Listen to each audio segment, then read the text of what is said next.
Friday Night Football. I'm here too. Okay. Let's talk about one Zach Collaros. And as mentioned, he'd missed the past 4 games. We were talking about it so much in the pregame too. And look, it started out okay with Drew Brown, but then they were clearly missing Zach. And look, just having him back in this lineup, I mean, it's a different type of attention from the Ottawa REDBLACKS that they're going to have. That leadership comes into play as well. But there is a lot of pressure, I do believe, tonight on Zach Collaros. Oh, a lot. And Zach has been in this league for 14 years, so I'm sure, I mean, he's played in 5 Grey Cups and other games. He's played in games with more pressure than what he's about to face tonight. But there's a lot of pressure on him. And you spoke of a couple of those points, Kate. This team is 1-4 at home, and in previous years, they were unbeatable at home. And even more important than that, they're playing a team who hadn't won a game. 0-8, a team who's lost 4 games by 20-plus points. So he's expected to go out there and ball out. Not just beat this team, but beat them pretty handily. So there's a lot of pressure on him to go out there and perform.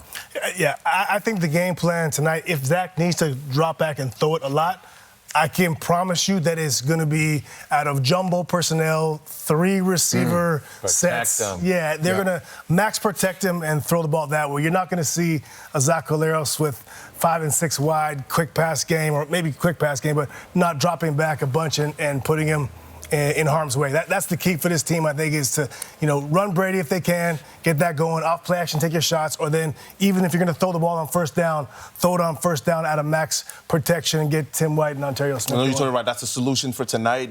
Protect Zach Collaros, but also run the ball with Brady Oliveira. You got to utilize him. And we talked about how this week we didn't know if he was even going to play, but he's dressed and he's ready to go. You got to utilize him. We were all concerned we didn't see Brady once at practice this week, but great news. He is on the field. He is ready to go. It is the Blue Bombers and the REDBLACKS on Friday Night Football. Dwayne Ford and Dustin Nielsen with the call coming up right after this. Time to let it go. Let it go. Time to let it go. Let it go. I ain't hold back nothing. I'ma get the blood pumping.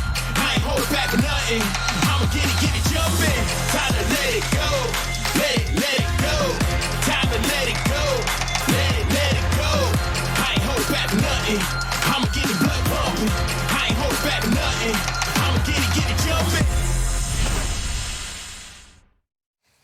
John McKenzie of Calgary, Alberta. This is your chance to win big thanks to Save on Foods' $1 million touchdown to win. At the kickoff is return for a touchdown. You could win groceries for a year. If 2 kickoffs are returned for touchdowns, you could also win $1 million. Good luck, John. Let's get you to Winnipeg. It's Dwayne Ford and Dustin Nielsen.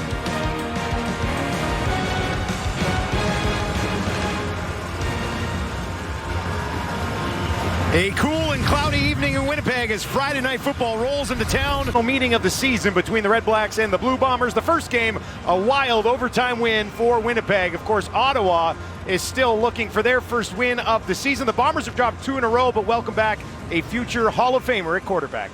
Yeah, Zach Collaros out of the lineup for the last few outings for the Winnipeg Blue Bombers. Drew Brown, a veteran guy, but Zach, no doubt, still providing a great stabilizing presence, 2-time MOP in this league, looking to bring a little bit of spark to the Bombers' entire team. And for Ottawa quarterback Jake Maier, as you mentioned, looking for his first victory as a REDBLACK. Maier has been solid, just hasn't been able to get this team over the top, looking to try and get it done here on the road. Yeah, that is something that Ryan Dinwiddie will hope to figure out. As we mentioned, 0-8 on the year, 0-3 on the road so far this season, but they have been close a few times, including against Winnipeg, and that one jumps off the page. 1-4 at home are the Bombers. Last time they started 1-4 at home was back in 2013. We are underway here at Princess Auto Stadium as the crowd gets fired up for Sergio Castillo to kick us off and get us rolling here on Friday Night Football. Thank you very much for joining us. Ottawa won the coin toss, and they want the football. They will take it at the 10. And Pimpleton finds his way to the 30, pushing it ahead. And that is where he will be taken out of bounds. And our first look this evening at Jake Maier. Well, Jake Maier, a guy who started his career as a Calgary Stampeder, became a starter in Cowtown before moving on to Saskatchewan, collecting a Grey Cup ring as backup to Trevor Harris last season. Back into the starting role here selected to be the starter in Ottawa this season, ahead of Drew Brown, the incumbent. But Ottawa has struggled with aspects of their offense, not necessarily at the quarterback position, but particularly running the ball to support it. Mayer gets it away quickly to his favorite target. That's Aiden Eberhardt. Let's take a look at Ottawa's offense. Along that offensive line, some youth. In first overall 2026 draft pick, Gio Vaccaro, a Winnipeg native, started his university career at the University of Manitoba. You mentioned Aiden Eberhardt comes into this week, number 7 in the Canadian Football League in receiving. In fact, he and Justin Hardy both in the top 10 for the REDBLACKS. He's now been targeted 67 times on the year. Empty here for Jake Mayer, goes over the middle. Eberhardt again, and that'll be enough for a first down. It's a positive momentum here. Ottawa will take anything, right? They want to start building on something. I know it's early, but a couple of completions for a first down, something to build on. Yeah, and it seems like this was somewhat intentional for the Ottawa REDBLACKS to try and get their offense on the field, get into a rhythm early, having won the toss, opting to take the ball right away. Try and get something going here. Jake Mayer's season high was against Winnipeg. Greg Bell's season high was against Winnipeg as well. Mayer throwing again right back to Eberhardt. 3 in a row to Aiden Eberhardt against this Winnipeg starting defense. And looking at this group, great offseason acquisition for Winnipeg and defensive tackle Jake Seresna, who seems to be bringing out the best in the guy beside him, Willie Jefferson. Michael Griffin missing from that linebacking core at the nickel linebacker spot, so we'll see a combination of Jalen Smith and Jaden Woodby. Jake Kelly again in at safety with Reddick Cramdy still on the 6-game injured list. Jalen Smith, 15th overall pick in 2025, 2nd and 6. Mayer with some time has Pimpleton, and that is another first down right up to midfield here for the REDBLACKS. Jake Mayer starting this game 4 of 4 for 23 yards. Yeah, a high level of efficiency, obviously, for Jake Mayer out of the gate. And here you see Pimpleton zone coverage. Pimpleton just doing a nice job finding that seam, that gap between defenders. Sitting it down rather than running into coverage. It's what he needs for the first down. Pimpleton's season high actually came against the Bombers as well, had 101 yards. Now they'll go on the ground, and they'll push it ahead down to the Winnipeg 50 in the hands of Greg Bell. That's his 61st carry of the season. Take a look at Jake Mayer's numbers. As you mentioned, things maybe trending in a positive direction everywhere except in their overall record, Dustin. As the quarterback's numbers have improved over the last 3 weeks. 303 straight, off to a good start here in a 2nd and 6 in Winnipeg territory. Bombers only send 3. Mayer gets it away. It's Pimpleton again. There's a flag in the secondary. Pimpleton's got it, takes it inside the 40. It'll be a first down, and we'll see what those flags are for. Looks like it's against Winnipeg. Too many men. We'll take a look at that Bomber defense. Too many players, Winnipeg. That penalty is declined. The result of the play is a first down. Good job counting them up 40. I know. You're very good with that. It got a little dicey when I got past 10 because I ran out of fingers, but glad I was able to bring it home. Another first down here for Ottawa. They work from the Winnipeg 39.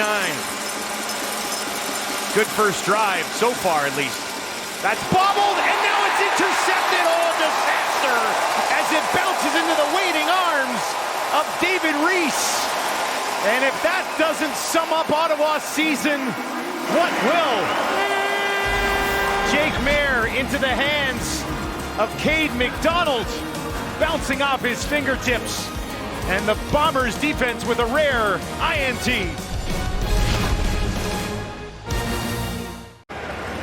Right place, right time. First career INT for David Reese. Yeah, and you're going to see just trying to set up that receiver screen to Cade McDonald. He comes underneath, starts to look at where the blocks are coming from. Eyes are looking that way. Before he looks the ball in, I know Milt Stiegel's in the studio saying you don't catch the ball with your hands, you catch it with your eyes. And in that instance, Cade McDonald Young guy getting an opportunity to play here, took his eyes off the ball just a split second early, and it cost the Red Blacks. Zach Collaros back in at quarterback for Winnipeg. On the run to his right, deep shot right away! Almost one-handed, but Gavin Cobb could not haul it in. Yeah, Cobb got in behind coverage. No doubt was hoping that Collaros could lead him a little bit more, but you can see Zach kind of rushed the throw, didn't really get his feet set. It allows the defender, Deontay Ruffin, to catch up and prevent Cobb from making a play on him. So it'll be a 2nd and 10 for Collaros. Missed 4 games. It's 2-2 in the first 4 to start the season. Has time in the pocket. Now he's under pressure and he's taken down just inside the 45.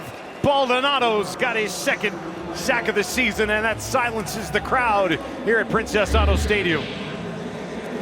And you're going to see number 95, Haba Baldonado, making his return to the lineup. They line him up on the inside, usually an edge guy, but try and take advantage of his athleticism against an interior offensive lineman. And it pays off.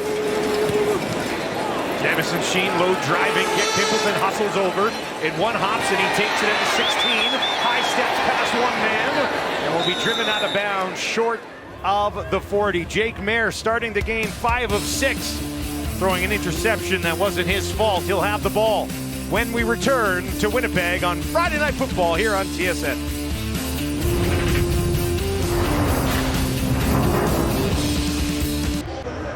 Jake Mayer getting a 2nd shot at the Bombers this season, and he did pretty good. Came up just short, but put together a nice day.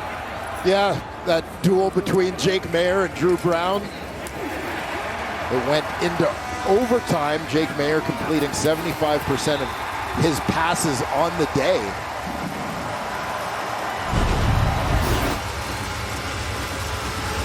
He's over 70% on the season is Jake Mayer.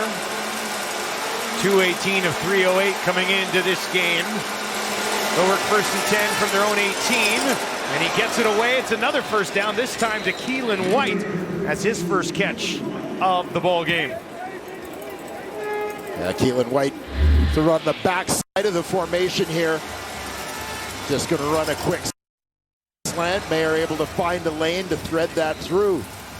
The number 3 overall pick in the 2025 CFL draft. White caught all 8 targets last week, had a touchdown. Now he'll go to the top of your screen.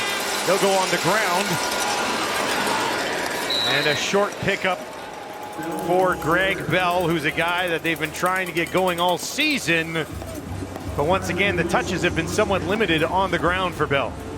Yeah, combination of factors. Obviously, struggles getting the run game going. Ryan Dinwiddie talked about the struggle to move defenses off the line of scrimmage to get some push. So that's been one aspect of it, is lack of production in the run game. But the other piece is obviously Ottawa playing from behind an awful lot and feeling like they need to put the ball in the air to try and get back in games. He got 4 yards in that one. He's averaging 3.8 yards per carry on the season. Mayer, tight window, guns it in there. Should be enough for another first down as he goes right back to Keelan White.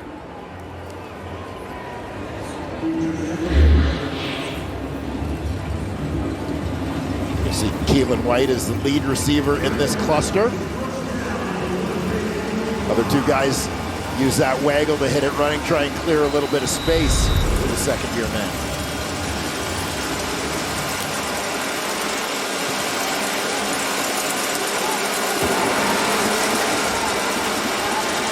First and 10 from the Winnipeg 45, right about the area in which they had the interception last time. This time they'll go back on the ground. It's Greg Bell, and he takes it down inside the 40. You mentioned Dinwiddie talking about trying to move some people off the ball. Here's a look at yards before contact for Greg Bell this season. And as you can see, not much of a chance to get his legs moving, basically. I mean, this speaks to the push, and I know our good friend Derek Taylor brought this up doing the radio broadcast with Winnipeg, looking at some numbers as to the struggles for the Red Blacks so far this season.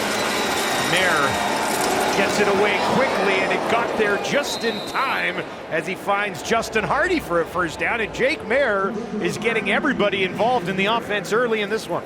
And never a surprise to see Justin Hardy involved.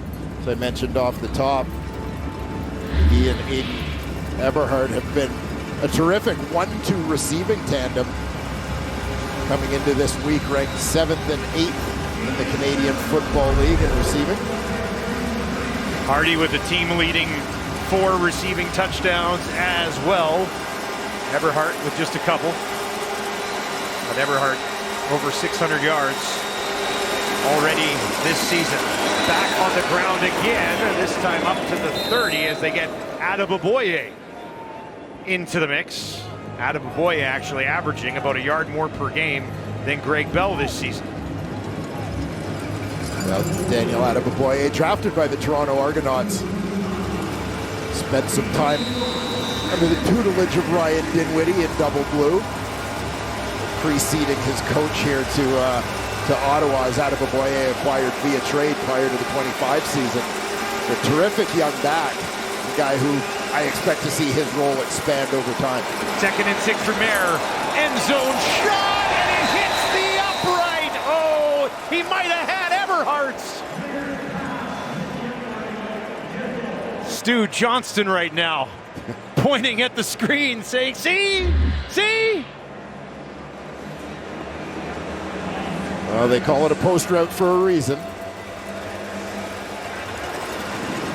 You can see Eberhard as well, just tracking that football.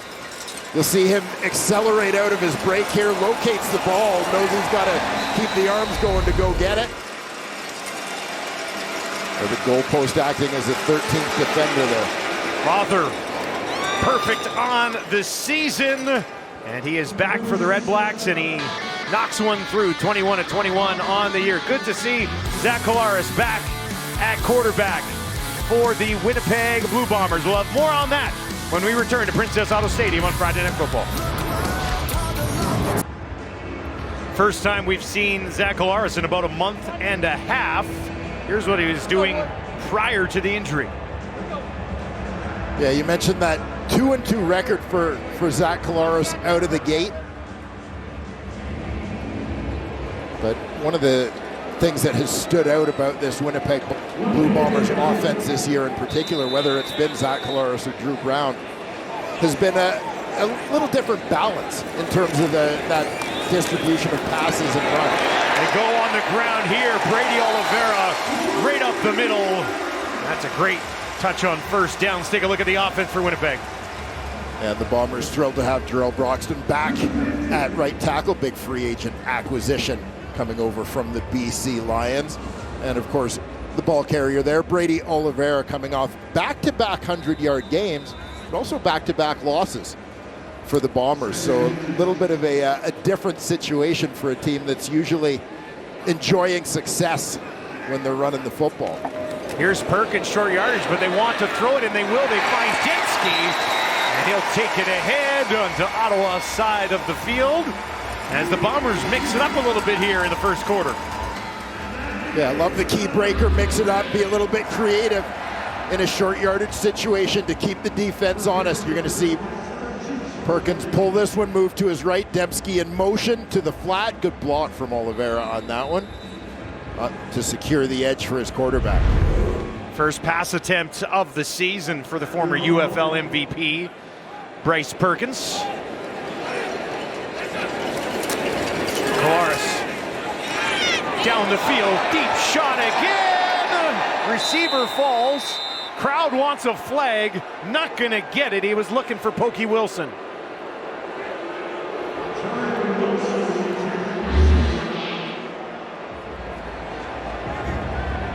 Going to see Ontario Wilson using his waggle to hit this one with speed, and you see gets in behind coverage. There's an official right there, appeared to be tracking that route. And I think that contact just deemed to be incidental. Nothing egregious, nothing intentional there from the defender, Barnes. So it's the 2nd and 10. Red Blacks send 5. Collaros already sacked once in this game, in trouble again, and they're going to get there and take him down. Ottawa's defensive front getting the job done early in this one. And Winnipeg looking like they're trying to load it up and throw the ball deep again. And that's going to give this pass rush time to get there. A.J. Allen getting in on the action, the former Saskatchewan Rough Rider. Go, go, go! Big kick here. Pimpleton's going to watch it bounce over his head. Now he has to take it at the 1. And he's got nowhere to go. Winnipeg special teams get the job done there. Friday Night Football rolls on from Princess Auto Stadium.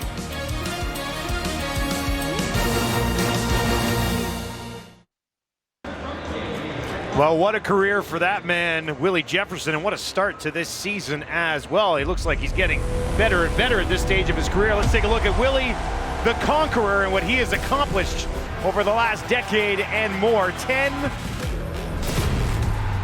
pass knockdowns in 5 seasons, CFL record. Nobody's done that. 75 pass knockdowns. That is a franchise record here with Winnipeg. Jake Mayer in trouble. 99 pass knockdowns in his career, most ever by a defensive lineman. You have to think Friday Night Football, 100's in the cards, right? Well, Willie has always had a flair for the dramatic, a great sense of timing. We'll see if he can get into triple digits here tonight. So far this season, tied for the league lead with 6 sacks, has 5 knockdowns as well for the 6-time All-Star. A penalty on the return backs Ottawa up. This drive starts on their own 1. Mayer dumps it off to Bell. A little bit of breathing room, and he'll take it out just shy of the 10-yard line. Yeah, good play call, recognizing the situation. Winnipeg defense in rapid pursuit of the quarterback as they set up the screen. Get Greg Bell out on the perimeter. Nice block there from Giovanni Robinson, the recently acquired tight end coming over from Hamilton.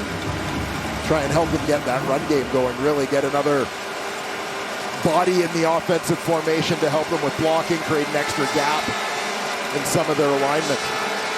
2nd and a couple. On the ground again. This is Bell. He's tied up by Woodbay. And he's not going to have enough for the first down. They'll be forced to kick it away. Well, big defensive stop there after Ottawa doing a nice job on first down to create a 2nd and short situation. There you see the linebacker, Jaden Woodby, scraping across to stuff that one in the hole. Trey Babel stands near midfield here. Getman, not a good kick. In fact, it was an awful one. It's going to bounce to the 50. Babel grabs it there, and they'll try to scoop him up. Broke a tackle, takes it back just inside the 45. Great field position for Zach Collaros, who, as we mentioned, his first game back since this injury against the Ticats. He's been watching and working with them on the sideline, but for more on his journey back, let's send it down to Danielle Bain. Thanks, Dustin. No one wants to be sidelined with injury, obviously, but when you do get put on that injured list, you take it as an opportunity to do things you might not when you're in game action. That's exactly what Zach Collaros did while he was out. He took the opportunity to connect more person to person with his receivers. He tells me that he's often talking to his offensive line. They're always talking about adjustments, but in game, he doesn't really talk to his receivers that much. He says that the opportunity to do that these last few weeks has really allowed him to use that emotion to get through the injury and has just excited him to get back out there. Hopefully for him, it transitions onto the field as well, guys. Well, and hopefully for the Bombers, snaps this 2-game slide that they're on right now. Yeah, a little change to the routine for Zach Collaros. You know what the receivers told him? They're open. Every play. Not sure if you saw it while you were on the sideline there, but I was open quite a bit. Found Dembski on that last one. Final play of the quarter from the Ottawa 29.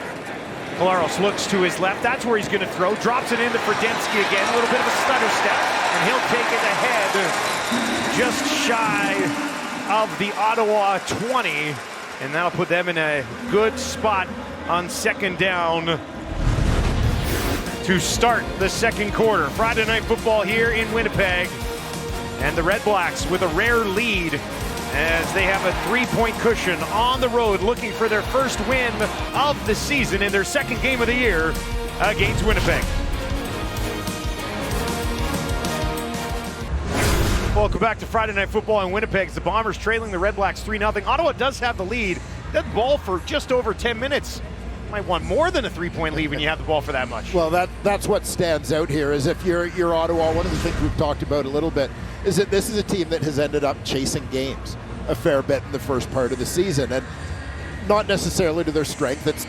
I don't think that Jake Mayer's style necessarily is to push the ball down the field a ton. The ball control suits him, but they've got to get points on the board if that's going to work. If they're going to control that ball for 10 minutes of the opening quarter, certainly they want to have more than 3 points to show for that, as right now the Bombers are literally a play away from taking the lead. Yeah, Jake Mayer's 9 of 11 in that opening quarter. His 2 incompletions were an interception that he threw right into the hands of the receiver, and then a ball that went off the uprights. Outside of that, he's been pretty good.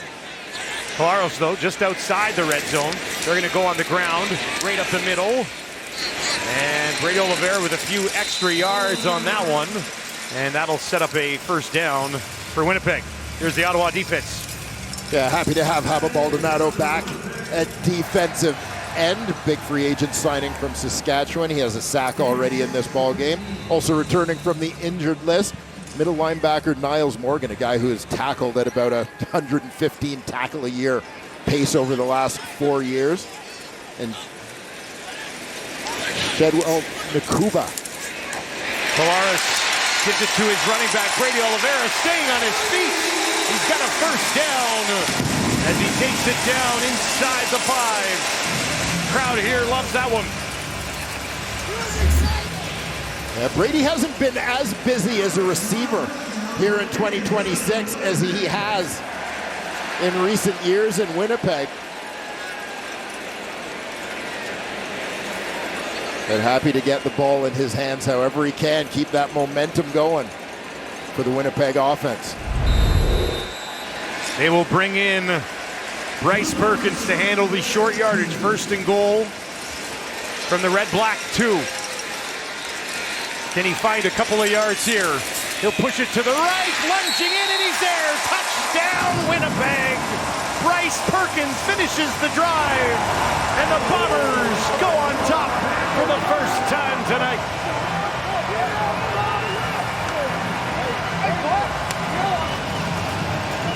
A nice job here by Bryce Perkins finishing this off.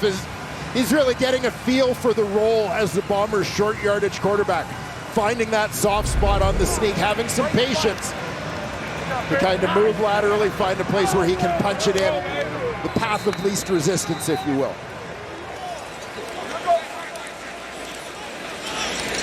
Castillo to make it a 4-point game.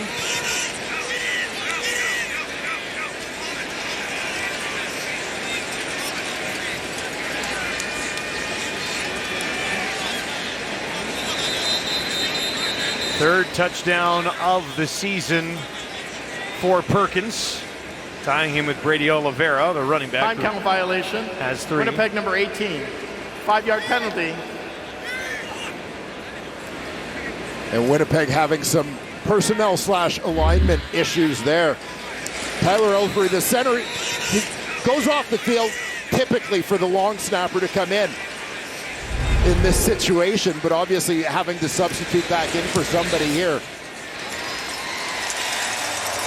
Still not a problem for Sergio Castillo. It's a 5-play, 43-yard drive that took just over a couple minutes, and Winnipeg goes on top. Well, get ready for the most anticipated series of the summer. From DC Studios comes Lanterns, the gripping new murder mystery inspired by the iconic Green Lantern universe. Streams August 16th, only on Crave. I don't know much about the Green Lantern universe. I didn't know he had his own. By all accounts, he does. And this will be a spin-off on it. Pimpleton takes it at the 10. Good burst here. Can he find a little bit of space? Not enough. As he'll take it out to about the 34. It's been a tough go for the Ottawa REDBLACKS this season and dating back to last season as well. 14 straight losses since last September. You gotta go back to 94. The Pirates. Yeah, the Shreveport Pirates. I scored my first ever CFL touchdown in a preseason game against the Shreveport Pirates. That's not the story you told me earlier. No, that was how I feared I was going to get shot outside a restaurant in Shreveport. Yeah, I thought that's the one you were going to go with. Yes. Congratulations on the touchdown. I was trying to keep things uplifting here. Couple of little tidbits about the Pirates there. Ottawa obviously wants to snap this slide. Mayer on the run to his right, gets it out quick enough, and he'll find Cade McDonald, who had that drop for the interception earlier in the game. This time he hangs on to it, and Jake's 10-12. Yeah, and Cade McDonald, one of the young guys, kind of getting an opportunity here with some veterans moved out in Ottawa. Talking to Ryan Dinwiddie about it a little bit this week. And he just suggested, you know, with veteran guys, we expect veteran guys to make a difference. And if they're not making a difference, then we want to give the young guys a chance to grow, guys with some upside, and see what they can deliver. So Gino Lewis released from this receiving corps. Cade McDonald, one of the guys for whom the door is open. There, wide open, drops it into Robinson, and he goes down. That did not look good. That's non-contact injury as he went to crank it up a notch, and he goes down just inside the 40. REDBLACKS staff will head out onto the field to get a look at Robinson, who might have been gone. Yeah, you see Robinson right side of your screen, right on the edge of the screen. Just a free release to get vertical, and you can see the leg just kind of gave on him. You immediately wonder about possibly an Achilles in this situation.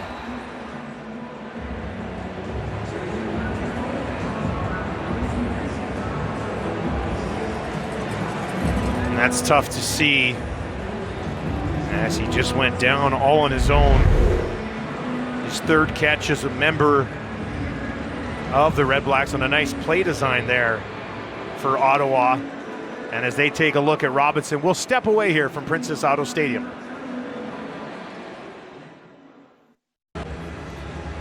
Well, it's a positive turn here for Robinson, who was down when we went to break. He's up with a limp.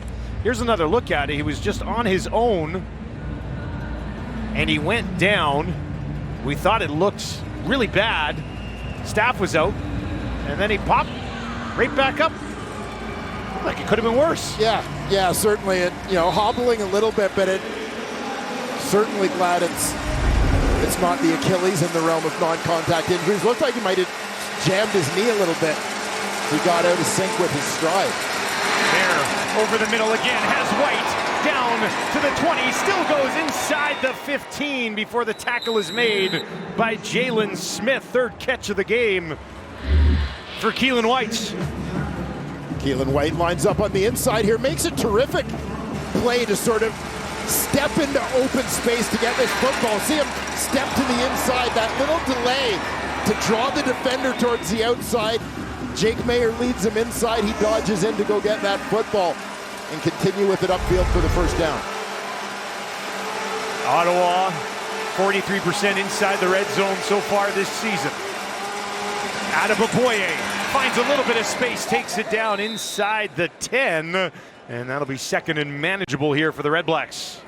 Yeah, Daniel Adeboboye always a guy who has always been a productive player in the opportunities that he's been given, whether it was in Toronto or here in Ottawa. Wondered if he might be a guy that they would look at moving into the starting lineup, making running back a Canadian position coming into this year. I think one of the challenges for Ottawa is the way the market went. It would be hard to get a Canadian backup for him just because of a number of retirements around the league, not the same depth at the spot. Mayer, that one quick and behind the intended target. It was Cade McDonald, and the Red Blacks offense will stall here, and they'll have to settle for a short Brett Lawther field goal attempt. Yeah, again, a little frustration here for the Ottawa Red Blacks, doing a good job controlling the football, moving the football, putting these drives together, but they just so desperately need to finish.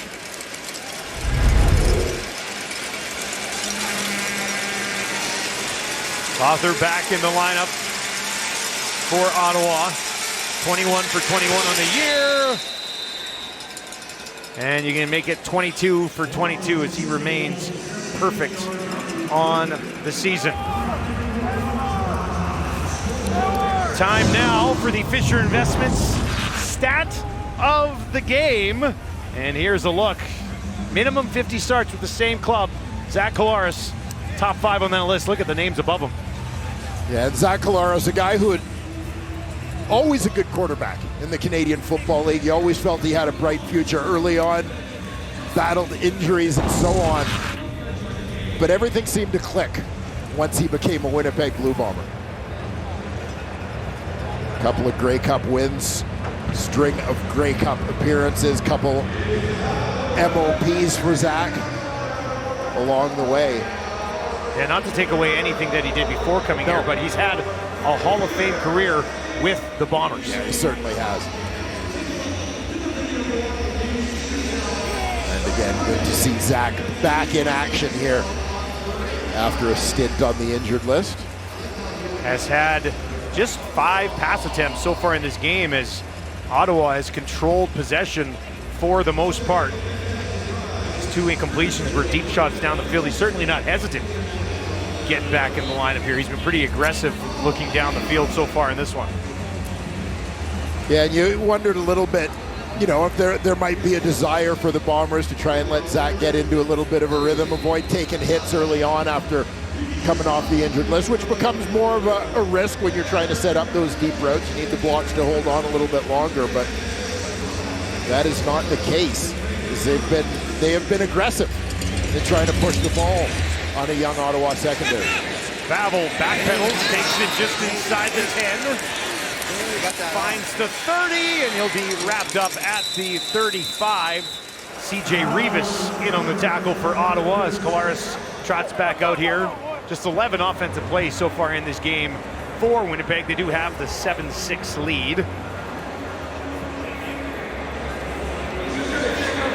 We'll start this possession with tight end formation. Dante Daniels, the rookie, out there in the lineup. We'll see if they try to continue to feed Brady Oliveira a little bit here. Brady, couple of carries for 15 yards. That matches what he's been doing on average over the last little while. Has a catch already. Oh, that's hammered. And he's taken down. And he looks like he's in pain as Cormier came around the edge and got him right in the back. Well, Lucas Cormier, who we've seen getting more and more reps at that weak side linebacker spot. Another one of the up-and-coming Canadians coming from the right side of your screen, unblocked from the blind side. He just buries his shoulder into Collaros' lower back here. Zach doesn't see this one coming. Hard hit right into the lower back. See Zach feeling that one. We're going to take a look at him as Drew Brown warms up on the Winnipeg sideline. Tough to see, though, with Zach just coming back from the neck injury and now laying there on the field once again, chatting with the training staff of the Bombers. It's a 3rd sack. Well, got sacked twice earlier in this one, and then Cormier gets there this time. He's not had much protection from his line so far tonight. And you're going to see Cormier comes up. It looks like he's going to be the 5th guy, and it should be 5-on-5 in protection. But watch how at the last second, another defender's going to come up just inside of him. That's going to occupy the tackle. Oliveira's on a free release. The back isn't in the protection. You've now got an extra guy. You've got the offensive line outnumbered with the free man coming from the backside. Nicely schemed there by defensive coordinator Jeff Reinbold to free up Cormier for the sack. This is an Ottawa defense that so far this season has just 9 sacks, dead last in the league, and they've managed to get some significant pressure on Collaros early in this game. He's now at least sitting up. And Cormier, as I was talking about Daniel Adeboboye, as a young Canadian, a guy who's been productive in limited opportunity. That to me has been Lucas Cormier on the defensive side of the ball. 4th-year man out of Mount Allison University. Has made plays when given the opportunity, now getting more of a chance to play and sharing that will linebacker spot a little bit more with A.J. Allen.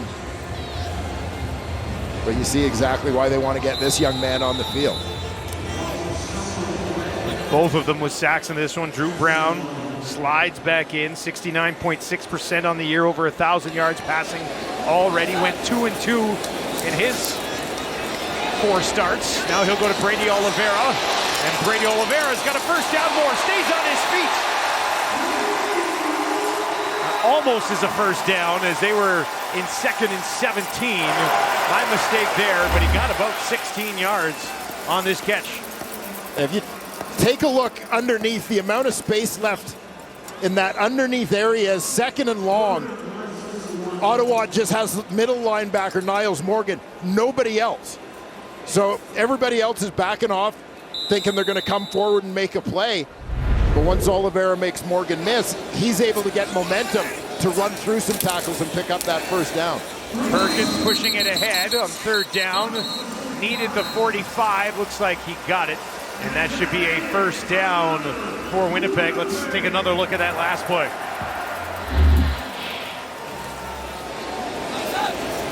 Yeah, and everybody else is 10, 12 yards off the ball. That 2nd and extra long when Oliveira makes Morgan miss. Morgan is the only defender, 1st-level defender in coverage. Brady Oliveira makes him miss, and then he's got up ahead of steam by the time the DBs are trying to take him on. If they bring him down, he's going to fall forward. Everybody else had just dropped back to that first down marker. Now they'll hand it off to Brady again, and he'll push it ahead to about the 50. And he's been involved both on the ground and through the air so far in this one. 30 receiving yards and 19 on the ground for Brady Oliveira. And just a reminder, with Drew Brown back in the game, it was Brown who made the start against Ottawa earlier this season, going back to the nation's capital to face his former team. 317 yards and 2 touchdowns in that game. Niles Morgan showed some pressure there.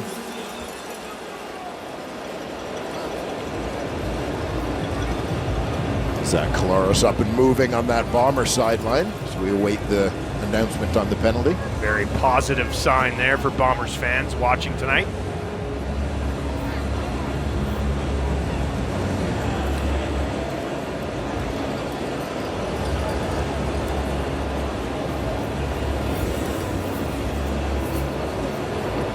Offside. Ottawa number 1. 5-yard penalty will result in a first down. Niles Morgan jumping a bit too soon, and that is a first down for Drew Brown and Winnipeg.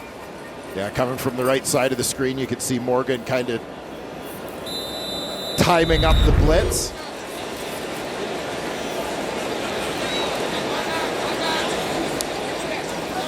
Drew Brown remains in the game for now. Back to Brady Oliveira. Oh, he's running the ball well tonight. Takes this down to the Ottawa 40.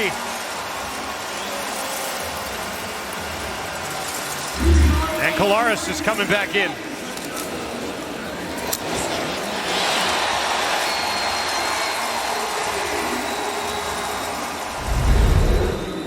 Brady getting on a roll, and now he's got his starting quarterback back in that backfield with him. Feels like it's one of those nights that you could just feed number 20 in blue there as Brady Oliveira steps over to the left of Collaros, who's got 4 receivers out to his wide side right. That's where he's going to look. And it's a completion, first time in this game, to Tim White. Short pickup on first down. Yeah, King Amber's the second-year Canadian, playing that field corner spot tonight, comes up to make the play on Tim White. But a reminder of what a long throw it is out to the wide side. Pretty heavy blow that Collaros took, so good sign for a guy who's just coming back from injury that he's already back out there. Yeah, absolutely. Just absolutely rocked and didn't have a chance to see that one coming at all.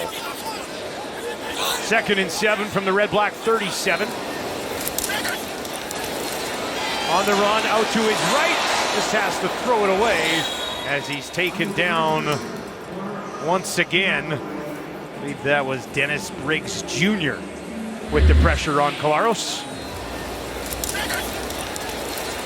Yeah, Briggs able to fight off his block as Collaros escapes to the outside. First start of the season for Dennis Briggs. On the practice roster for the first 10 weeks of the season. Yeah, the veteran Mike Wakefield went on the injured list this week, opening a spot at defensive tackle. Castile from just outside 45, knocks it home. We'll have more on the first overall pick for the Red Blacks when we return to Winnipeg. With the first pick in the 2026 CFL Canadian Draft, the Ottawa REDBLACKS select, avec le premier choix du repêchage 26 de la LCF, le Rouge et Noir repêche Giordano Vaccaro. Just a few short months ago, Giordano Vaccaro selected first overall by the Red Blacks right here in Winnipeg. I was lucky enough to be at that draft party interviewing him during that moment. There were 300 people at that party, and there could be more here tonight. I'm told there's up to 500 people supporting Vaccaro here at Princess Auto Stadium. And just last night when they got into town, he brought the entire offensive line and the quarterbacks over to his Nona's house for dinner. And guys, I don't know what's a harder job, being an offensive lineman in this league or feeding that many of them all at once. So shout out to Gio's Nona. Now, I had a chance to talk to him very quickly before this one, and he said he was ready to treat it as any other game, but he couldn't lie. He said he was so excited to finally play in the CFL in front of this many friends and family. Always going to be a special one, isn't it? Yeah, no question about that. Nair looking for Hardy, and that is incomplete. Going to be a quick 2-and-out here for Ottawa. And for, one step further, there you see his brother Mateo, by the way, right in the middle. The two of them both played offensive line at the University of Manitoba. Gio played his first 3 years at Manitoba, starter in college from day one, looking to prepare himself for the pros, new challenge, etc. Went and played his final year, his senior year at Purdue, so a little bit of Big Ten action in the NCAA for him. But developed here in Winnipeg, both in high school and at U of M. Getman just got that away. Vavel wrapped up and taken down. Good speed from Cormier to track down Vavel. The CFL on TSN is brought to you in part by The Score Bet, an official gaming partner of the CFL.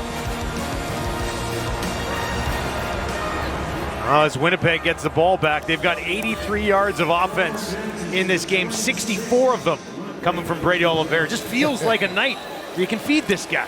Well, it'll be interesting to see if Ottawa adjusts, if they're able to slow Brady down, and if Zach starts spreading the ball around to those receivers. Again, they've had that kind of balance through much of the season, getting the ball to Wilson, White, and Dembski. On the ground to Oliveira. Creates another hole for himself, and he's off to the races. They'll track him down just outside the 45. But Brady Oliveira is getting whatever he wants on the ground here against Ottawa. Then again, if it ain't broke, don't fix it, right? If the Ottawa defense can't stop Brady, just keep feeding the beast. It's close to about 10 yards per carry so far in this game for Brady Oliveira.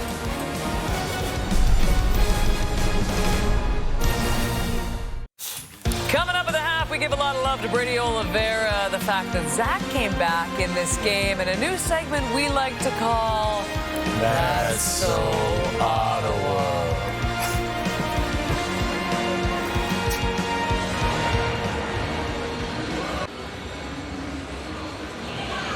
Do you think the first interception is going to show up in that I think so. I think so. They're always coming up with new segments on that panel, aren't they? Collaros. And that's for the first time tonight. He's into the waiting hands of Tommy Neal. Fourth different player to catch a pass in this game for the Bombers.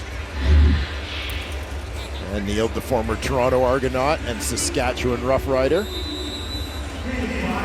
First year for him here in Winnipeg. Ottawa's defense rushing to get the right personnel on the field here. They have time to set things up as Zach will take a second look at things. Now he dumps it off to Brady Oliveira right over the middle. He's upended, but he's got another first down. His team leading third catch of the game. He and Dembski both with 3 now. Yeah, if in doubt, get the ball to number 20. Oliveira lined up in the backfield here. Quick check, finds his release route. Nice block there from Ontario Wilson. Coming in to help his running back on the play. Doesn't have a catch yet in the game, but helping out in other areas for Ontario Wilson.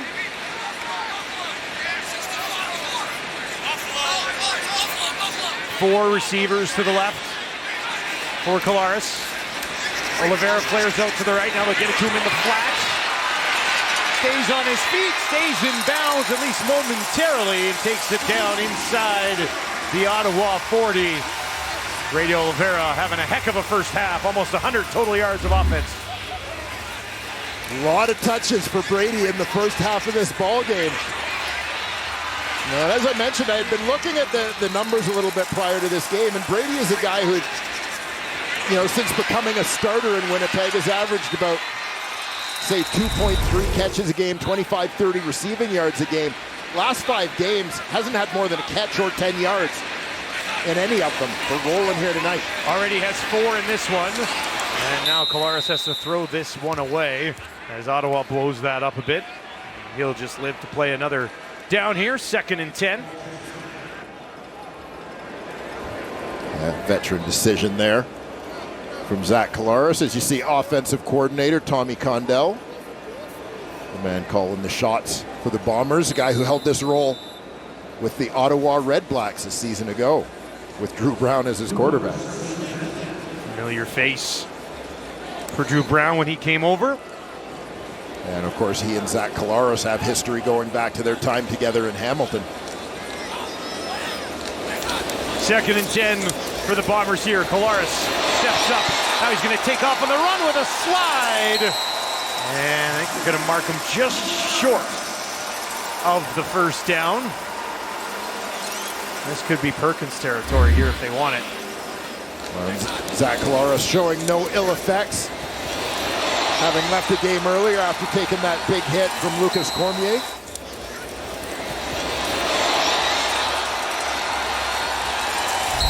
Doesn't do it often. That's just his 8th carry of the season.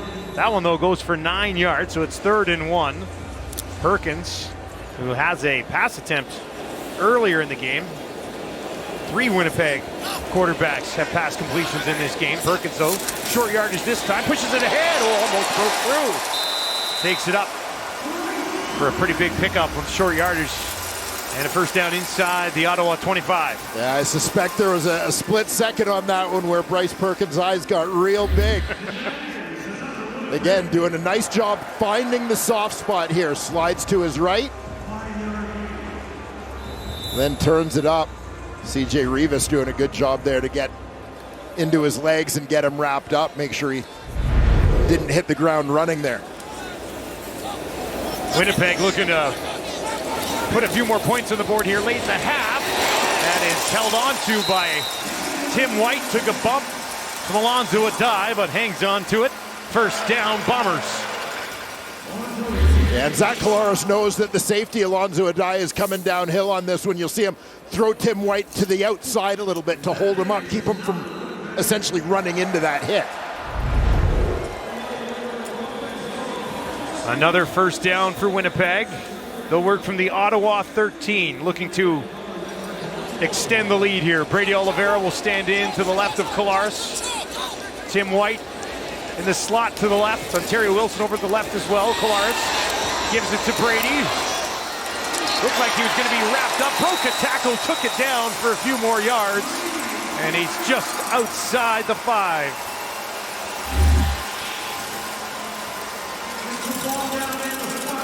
Good protection on the play. Zach again going to the check down, and why not? Brady Oliveira is chewing up those not only yards after the catch, but yards after contact here tonight. 2nd and 2 from the Ottawa 5. 10th play of the drive for the Bombers here late in the half.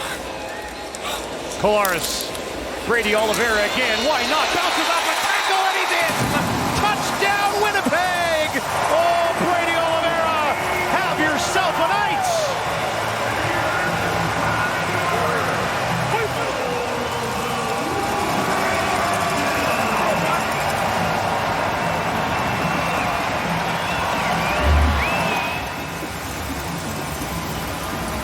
Oliveira once again, nice cut back there, little lateral bounce. And into the end zone before he's touched. Brady Oliveira, fantasy owners, loving this first half. He's got 61 yards and a touchdown on the ground. 5 catches for 57 yards through the air. And he's been Mr. Everything for this Winnipeg offense in the first half tonight. That's a 10-play, 84-yard drive. That took 2 minutes and 45 seconds. Yeah, great double team there from the left side of that Bombers offensive line. Stanley Bryant and Gabe Wallace getting things moving. They didn't even need to come off the double team to get to the linebacker, Cormier. He just kind of got eclipsed by those 2 massive bodies. Couldn't fight around it to get to Oliveira and make a play. There was a flag thrown really late here. Officials are just discussing this. This was right along the Bombers sideline.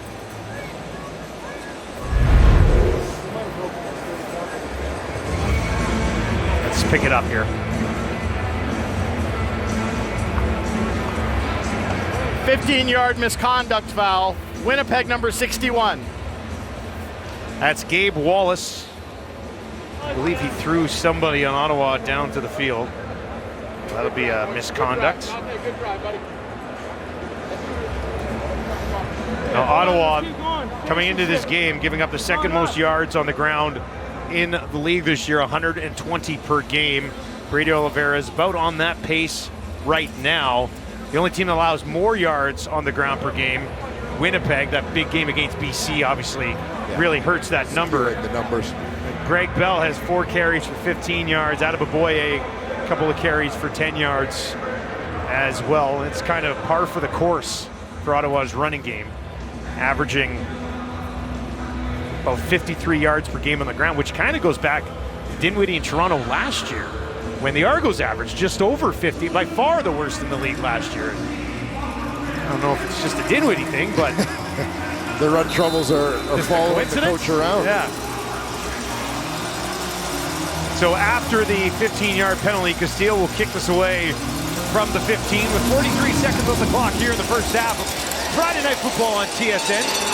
Pimpleton takes it at the 25. He's going to go straight up the middle. Made a move. Now he's on the run.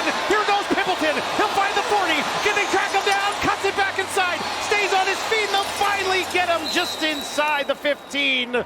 But that is automatic points from Pimpleton for the Red Blacks late in the half. Well, a complete change in MO here for the Ottawa Red Blacks, who have been controlling the ball and driving, dominating early on in terms of time of possession, not getting points on the board. Cleo Pimpleton says, screw the long drive, screw the time of possession. I'm setting you up here, let's punch it in. It was Evan Holm who got there to slow him down enough on the sideline for the help to come. But what an opportunity here for Jake Mayer. First down from the Winnipeg 12. 30 seconds left to play in the first half. Mayer right over the middle. Touchdown, Ottawa. Greg Bell has his first as a member of the Red Blacks. And the visitors have some life. Well, great quick strike there for Jake Mayer and the Red Blacks. Nice call to free up the running back. Jake Mayer throws a strike here. Bell just disappeared off the right side of your screen. He's got a free release. No one goes with him. Candy from a baby, Dustin.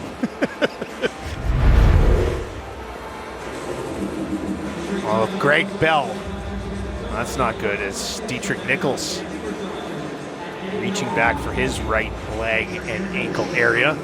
Two-time All-Star in that Bombers secondary. But something positive for Greg Bell. It's just been, and not all on him, but it's just been a disastrous start to his Red Blacks career. That's got to feel really good right now. Yeah, high expectations for Greg Bell. He had a breakout year with the Hamilton Tiger Cats last season, hits free agency. This is a guy that the Ottawa Red Blacks certainly targeted, high on their priority list. It just hasn't really clicked for him in Ottawa so far, but maybe this is the start of brighter times for Greg Bell and this Ottawa offense as they find the end zone for the first time here tonight. No, we saw this Ottawa offense so far tonight. Jake Mayer's got 147 yards, touchdown, and that interception early in the game. But it's an Ottawa offense that has moved the ball relatively well so far in this game, but had stalled a couple of times. This time it's Pimpleton with a 75-yard return that sets it up, and they don't make a mistake this time. Yeah, Khalil Pimpleton getting a little impatient. Said, let's just try scoring quick this time. Nichols is up and walking off. I'll get looked at a little bit more at halftime. Here's Pimpleton. Yeah, Pimpleton gets this one going north-south in a hurry.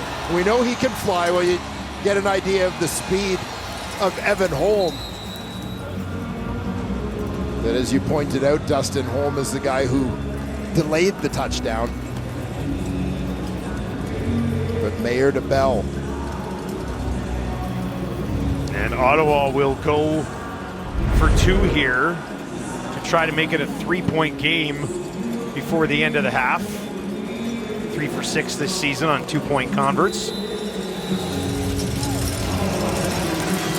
Pimpleton and Eberhardt to the left for Mayer. Now Eberhardt slides around out to the right. He's going to come in the block. Mayer throwing, dumps it off to Pimpleton. Can he find the end zone? No! They jam him up at the 1, and he stops short. The lead remains at 5.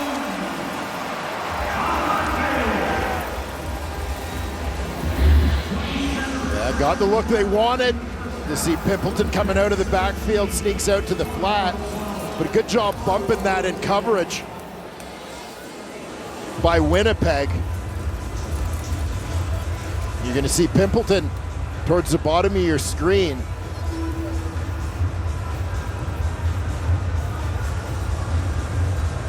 He's just releasing to the flat. Evan Holm is trying to follow him. When Justin Hardy makes the block, Jake Kelly does a terrific job of just sort of bumping off responsibilities. He moves off of Hardy and tracks Pimpleton to the outside, so he's in position to get there and make the tackle as Holm gets picked off on the track. Nice play by Kelly to wrap him up. Holm would eventually get over there and help finish him off. And now Ottawa will kick it towards Vavel and Chris Ike for the Bombers here late in the half. Ottawa has only led one time all season at the half, and it was in that game against Winnipeg earlier this year. Vavel just inside his own 10. And he stumbled, tripped up, and goes down just outside the 30. Make sure you stick around. Lots to discuss in this one so far. Great game for Brady Oliveira. Zach Collaros returns, leaves, comes back again. Kate and the guys will have you locked in here with Friday Night Football at the half. Interesting to learn before the game that Ches is the all-time leader among Canadian players in the CFL in pass knockdowns. It's pretty impressive. It is pretty, well, he's an impressive guy. Yeah, well, that definitely is. Something to hang your hat on a night that we've been talking about the pass knockdown. Nothing for Willie yet. Actually been a quiet game for Willie Jefferson by his standards. Well, particularly given that Jake Mayer has been throwing the ball a fair bit.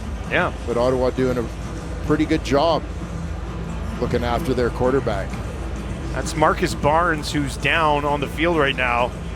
This is his first career start, actually, in that secondary for Ottawa. And now on the special teams play, was slow to get up, worked his way about halfway across the field, and then went back down to get looked at.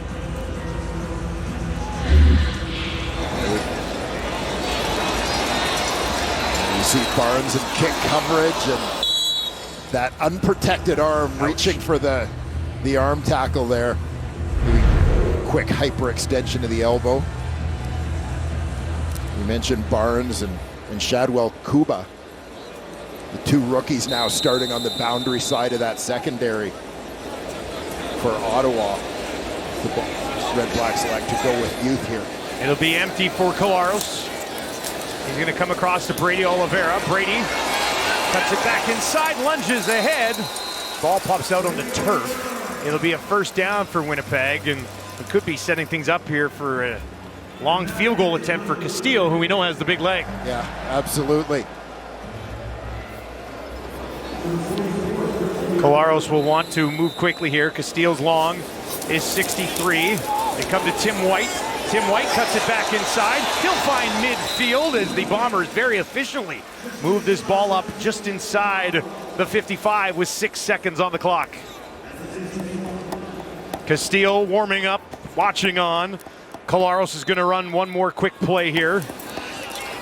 And it'll be Tim White just inside the 50.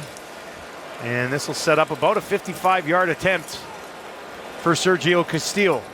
A beautifully executed drive for the been there, done that quarterback, Zach Collaros. Give his team an opportunity at least to set up their lead. Be aware, though, on any long field goal attempt of one Khalil Pimpleton in the end zone. Castillo from 56. That would tie his season long. And now we get whistles and a timeout from Ottawa. Timeout, Make Ottawa. Castillo reset here. Sergio Castillo has attempted 9 kicks from beyond 50 yards this season. He's 5 of 9. Pimpleton has a kick return touchdown this year. And he'll wait for a possible missed field goal here from Castillo. And I don't think that timeout was about trying to freeze Castillo. They were having not enough players on the field for Ottawa. Castillo from 56 to end the half and give Winnipeg an 8-point lead. Nails it. Sergio Castillo does it again from deep. 2 56-yarders on the season for Castillo. Room to spare here, too. No surprise, as you mentioned, Sergio Castillo with the big leg. Oh, what a selly. Big end to the half for Sergio Castillo, but a big half for Winnipeg and Brady Oliveira. 6 carries, 61 yards and a touchdown, 6 catches on 6 targets, 71 yards. He pretty much did everything. Yeah, a very busy and very productive first half for Brady Oliveira and the Winnipeg Blue Bombers. He's the guy that got them going. punching it in with the touchdown. Now taking the time to join our Danielle Bain on the side. Brady, on a night where you're feeling it both on the ground and in the air, what's the challenge for you in keeping it going, knowing Ottawa's about to talk about how to slow you down? Yeah, I know we got to keep eating. It's everyone's got to eat right now. Whatever it's going to take, the play that's called, we got to go execute. So that's why you got teammates. If they want to stop the runs, whatever they want to do. We got great players in this offense, great offensive line, great quarterback, all that. So find a way to win, whatever it's going to take. I know how much trust you guys have in the entire quarterback room, but getting Zach Collaros back, what does he bring out there? Yeah, it's huge, man. I talked to you about it during the week. I mean, it's a leader of our team, leader of our offense. He doesn't have to even say anything. You just look in his eyes and he's ready and he's got your back. So, great to see him come back out there, and let's just go out there and have a good half. Thanks so much, Brady. Thank you. Well, the momentum continues to shift here in Winnipeg as the Bombers enter the half with the lead as we throw it to Kate and the panel for halftime. Danielle, it is Bud Light at the half, and Winnipeg currently up by 8, back alongside Enoch Mwamba, Davis Sanchez, Milt Stiegel, and what a half for Brady Oliveira. Thank goodness for him on the Winnipeg Blue Bombers, leading the team in receiving yards and in rushing yards. He's got a TD as well. He has been fantastic in this first half. But let's talk about Zach Collaros for just a moment, because I think all of us sat up here and we held our breath once again when he got hit. He was very slow to get up. He went to the sideline. We saw Drew Brown come in. Milt, were you surprised that he came back into this game, knowing he was just coming back from injury and, of course, his history? No, not surprised. And I say that because I know that medical staff there very well. They took care of me for a long time, and they're not going to send him back out there if he's not ready to go back out there, if he's not healthy enough, if he shouldn't be out there. So, not surprised. I mean, I know how tough he is. I think everyone understands how I feel about him still playing football. I expressed that pretty clearly last year. But the fact that he's back out there, I'm not surprised, because I know that medical staff. And if he couldn't be out there, though, they wouldn't allow him to go back out there. So, no. Look, I think at some point, and now is that point, it becomes not about if Zach's medically cleared or available to play. I think more of it is about this organization coming to grips with the fact that Zach Collaros, in his situation, is probably not going to be available for you. So, as an organization, I think they've mismanaged the offseason. I think entering, again, our conversation is going to be, should he be out there? Should he not be out there? You have to move past that as the organization. It has to be, at this point, for me, is he going to be available health-wise? If he's healthy, is he available health-wise? You're going to have no quarterback out there. You enter the season without a proven backup, knowing Zach's history. Yep. You can't enter the season without a proven backup. I think that this team has mismanaged the quarterback position, knowing everything that Zach has gone through. Forget about, like Brady said, he's our leader, he's our guy. You saw him, he was more effective than Drew was out there. But even if he's healthy and cleared, is he going to be healthy in 3 games, in 4 games, in 5 games? I hope so for Zach, because he's been great for our league, but I doubt it. And I think they've mismanaged the quarterback position. Yeah, and I think, to your point, they're trying to prepare for the future by bringing guys in. Drew Brown, trading for Drew Brown, and they had Taylor Elgersma. They're trying to prepare for the future, but they're not necessarily ready today to move away from him, which is why it's so hard for them. And when you see him coming on the field, and he has so much control of the field and the offense, that's what makes it hard for them.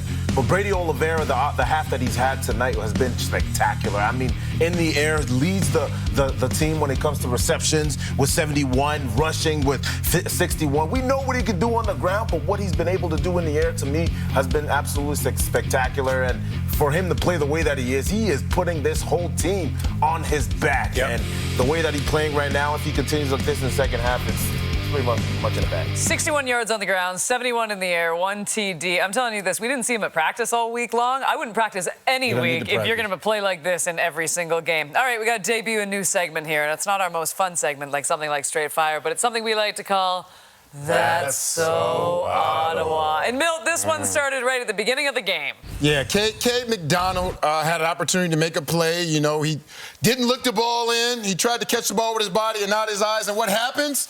And the Winnipeg Blue Bombers get an interception, taking away a scoring opportunity. And that's so Ottawa.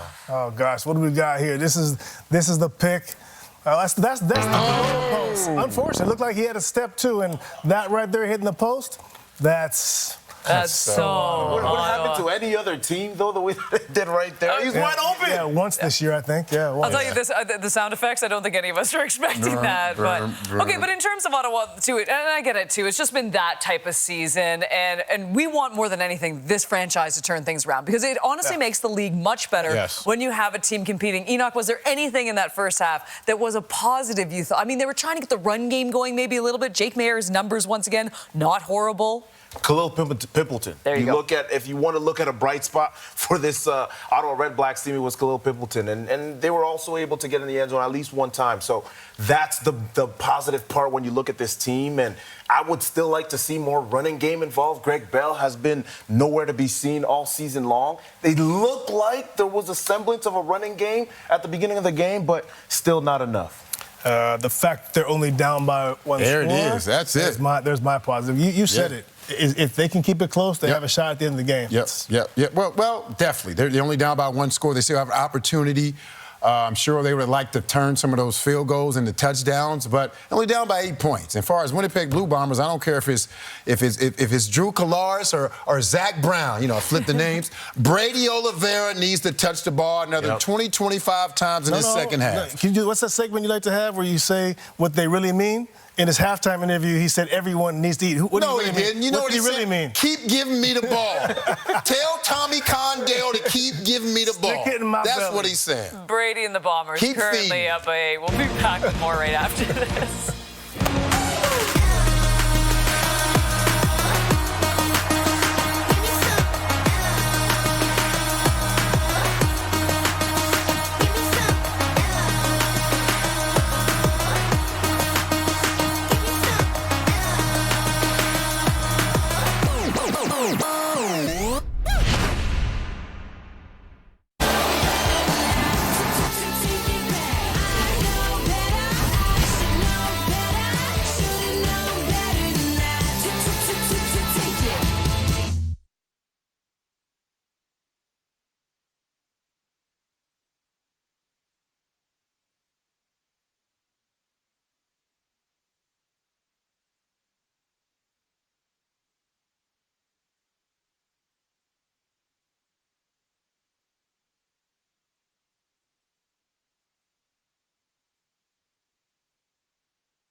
Friday Night Football rolls on from Winnipeg, where the Bombers lead 20-12 over the Ottawa Redblacks. Local product, Gio Vaccaro standing by with our Danielle Bain.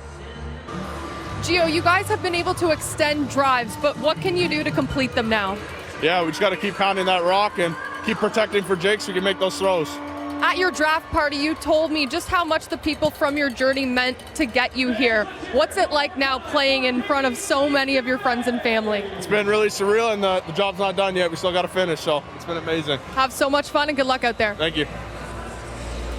You saw Danielle with the umbrella. The skies have opened here at Princess Auto Stadium. It is raining rather heavily as we get the half underway. This is Babel, breaks the tackle, finds the 50. Tried to stiff arm Gitman, who went down, but did force him out of bounds. As we get a look at Zach Collaros, who returned in this game for the first time in a month and a half.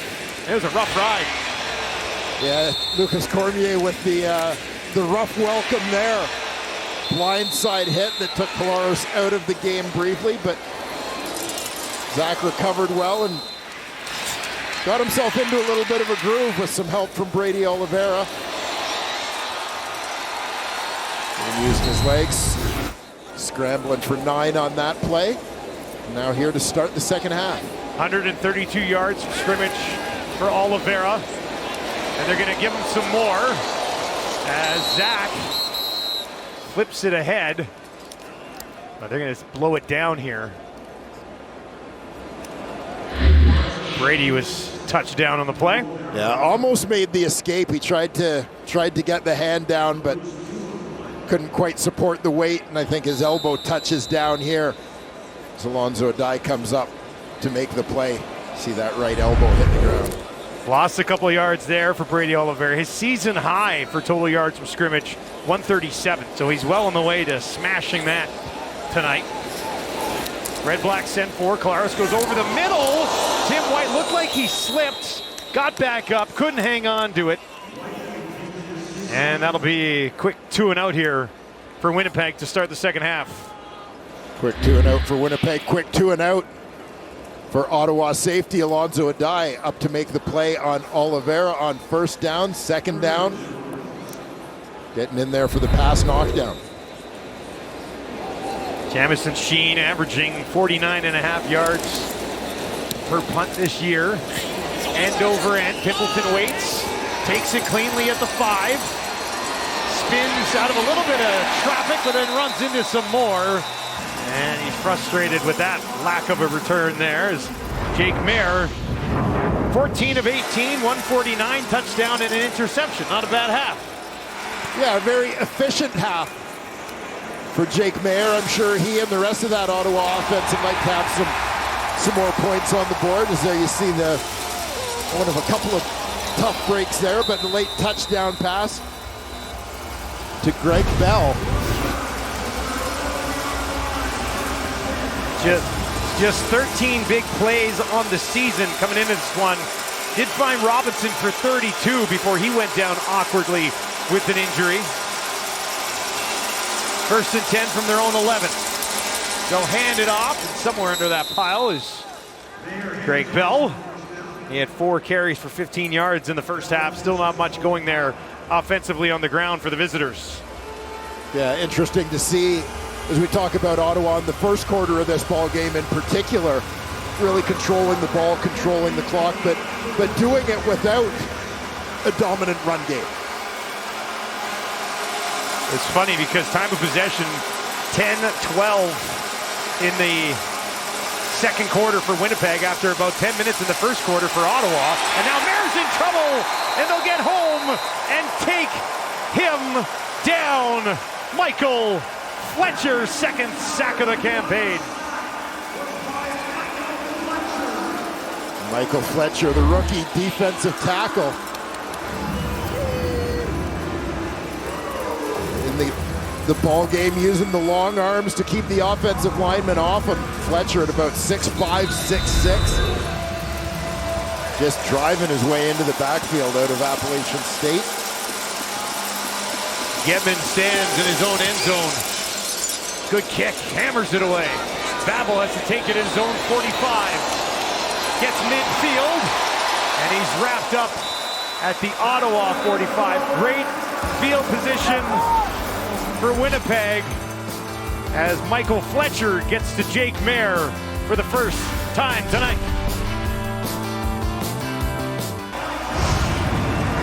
For over 23 years, along with the CFL and its member clubs, the Purelator Tackle Hunger program has delivered over 27 million meals to Canadian families in need.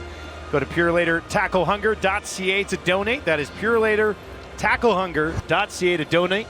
Chris Strevler can't stay away from Winnipeg. Back in the house once again.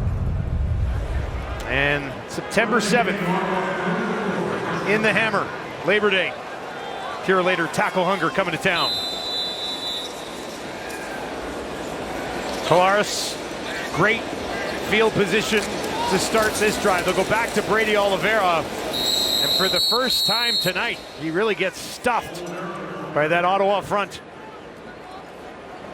Yeah, Ottawa defense certainly ready for him. to start this second half. Second-year man, Mufta Jelly, in at defensive tackle, getting an opportunity to play some more snaps. The veteran Cleon Lang out of the lineup. Sets up a 2nd and 9 here for Collaros.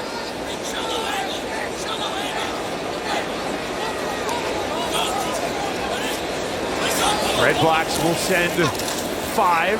Collaros sidearms it to Tim White. Tim White stays on his feet, jumps it down inside the 25 with a little help from Brady Oliveira at the end of the play.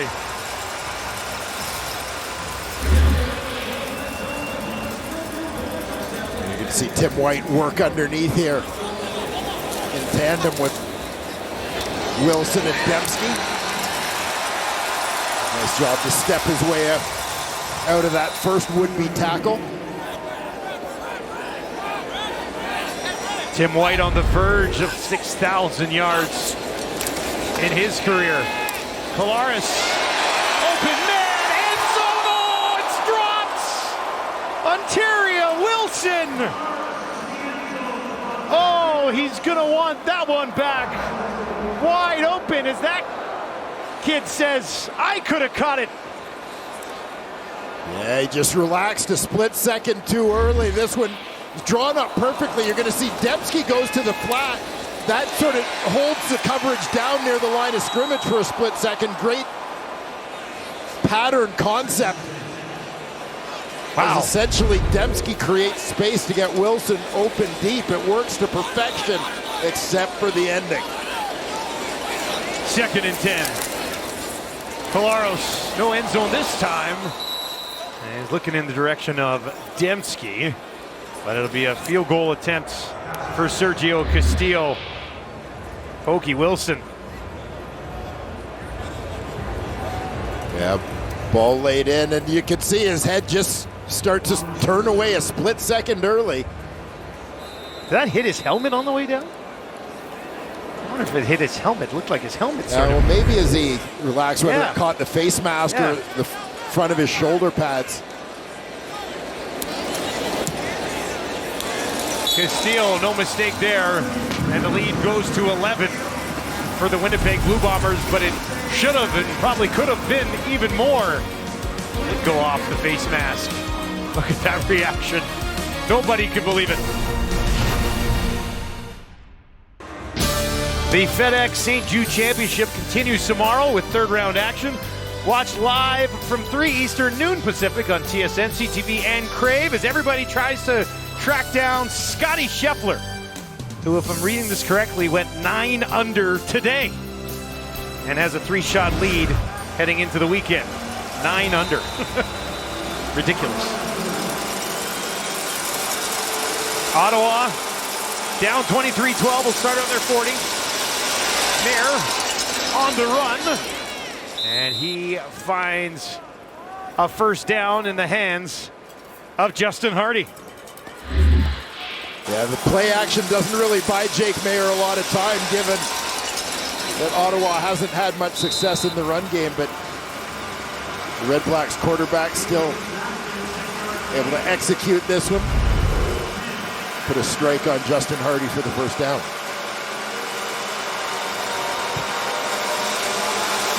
Nearing the midway point of the 3rd quarter. There. This one a little too far. Looking for Eberhardt. Eberhardt had 3 straight catches to start this game. Does not have one since. Yeah, he's lined up on the outside here, working underneath. You're going to see the throw just low and away from Mayer. I'm sure Jake would like to have that one back, as he had a little bit of time, a little bit more time, I think, than he thought to get set and deliver that one. Mayer at 75% so far tonight. 2nd and 10 from his own 50. Gets it away. And Nichols is out there to make the tackle on Eberhardt. That's good news, as Nichols was banged up in the first half. He's there to stop Eberhardt. Eberhardt's 4th catch of the ball game. Team leading 4th catch, but it's not enough. It'll be 3rd and about a long 2, and they'll be forced to kick it away once more. An opportunity here with good placement on the punt from Getman. Just really swing the field and back up the Bombers. Trey Vavel, no doubt, will have something to say about that as well, mind you. Getman from just inside his own 50. Bounces it. Gets past Vavel. And he'll have to go back and watch. And it'll stop right at the 2-yard line. The Red Blacks all back up. And Vavel will grab it and run it back up to about the 10 before he's hammered down out of bounds on a wet night in Winnipeg for Friday Night Football. Well, let's take another look at the Red Blacks and first-year defensive end Luigi Vallant. Let's send it back down to Danielle Bain. Thanks, Dustin. Luigi Vallant told me earlier this week that it was always his dream when he approached playing in the CFL to play for his hometown Ottawa Red Blacks. Originally, his rights were owned by Toronto, but when they traded them to Ottawa, he signed a 3-year deal, not only because he wanted to play for his hometown, but because he also wanted to be as close to family as possible. He and his wife just recently welcomed a daughter. She's 5 months old now, and he said it was so important for him to not have to live day to day on FaceTime. That's what has helped him get through the rough record of the Ottawa Red Blacks so far this season. His mom even lives down the street. He can visit her whenever he wants. He says it's been a huge blessing and has lifted him through this stretch, guys. Tough year, but nice to have family around to help you deal with it. Yeah, it certainly is, Luigi Vallant. One of many great products of the minor football system in Ottawa. Collaros finds White. That's a first down for Winnipeg. Let's talk about that system a little bit, Dwayne. Yeah, a great football city, so many great minor organizations in the nation's capital, but in terms of player development, the Gridiron Academy, an organization run by Victor Todondo, has done such a terrific job of developing high-end talent. I mean, you see a number of well-known CFL players, but really a surge of players going to the National Football League as well that have all come through the Gridiron Academy program. Brady Oliveira wrapped up by Stafford before he could really get the motor going that time. Would there be a lot of academies like that across the country, or is that an elite? Well, you're seeing some starting to pop up, Yeah. but I mean, this is one that's certainly at the top of the list, one of the first to develop. I mean, going back to, late 2000s, early 2010s, you're starting to see a string of guys going on to play Canadian and American university football coming out of this program. And it takes that much time, right, to develop something? Well, it does, yeah. Here's Collaros in trouble again. Stays on his feet. Not that time. Ottawa gets him again. Rough night for Zach Collaros in his return to the Bombers lineup.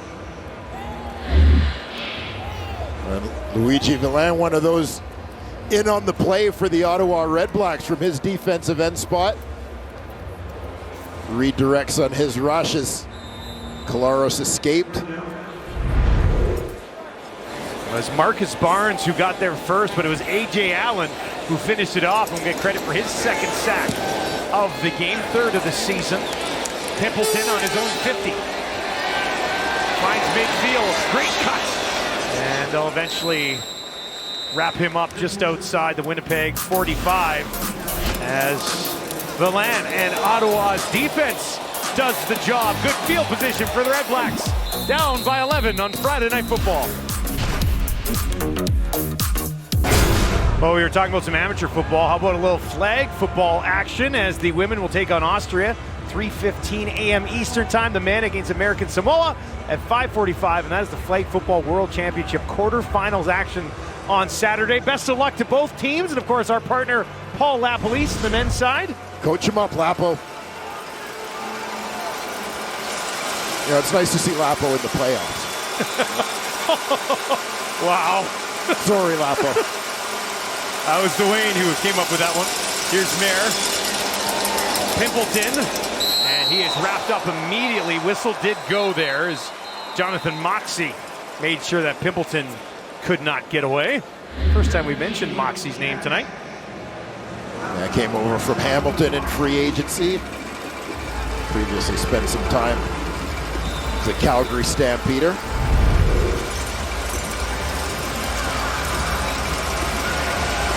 Got 6 knockdowns on this season. Does not have an interception yet. Interception's been hard to come by for this Winnipeg defense. They got one tonight. This is their 3rd of the season. 2nd and 7 for Jake Mayer. He's 17 of 22. Looking for Everhart. Oh, that was almost taken away by Nichols, as he had a good read on that one, but couldn't haul it in. Yeah, nice jump. Looks like Dietrich Nichols got both hands on that football, as he managed to jump in front. You're going to see Nichols, bottom left corner of your screen.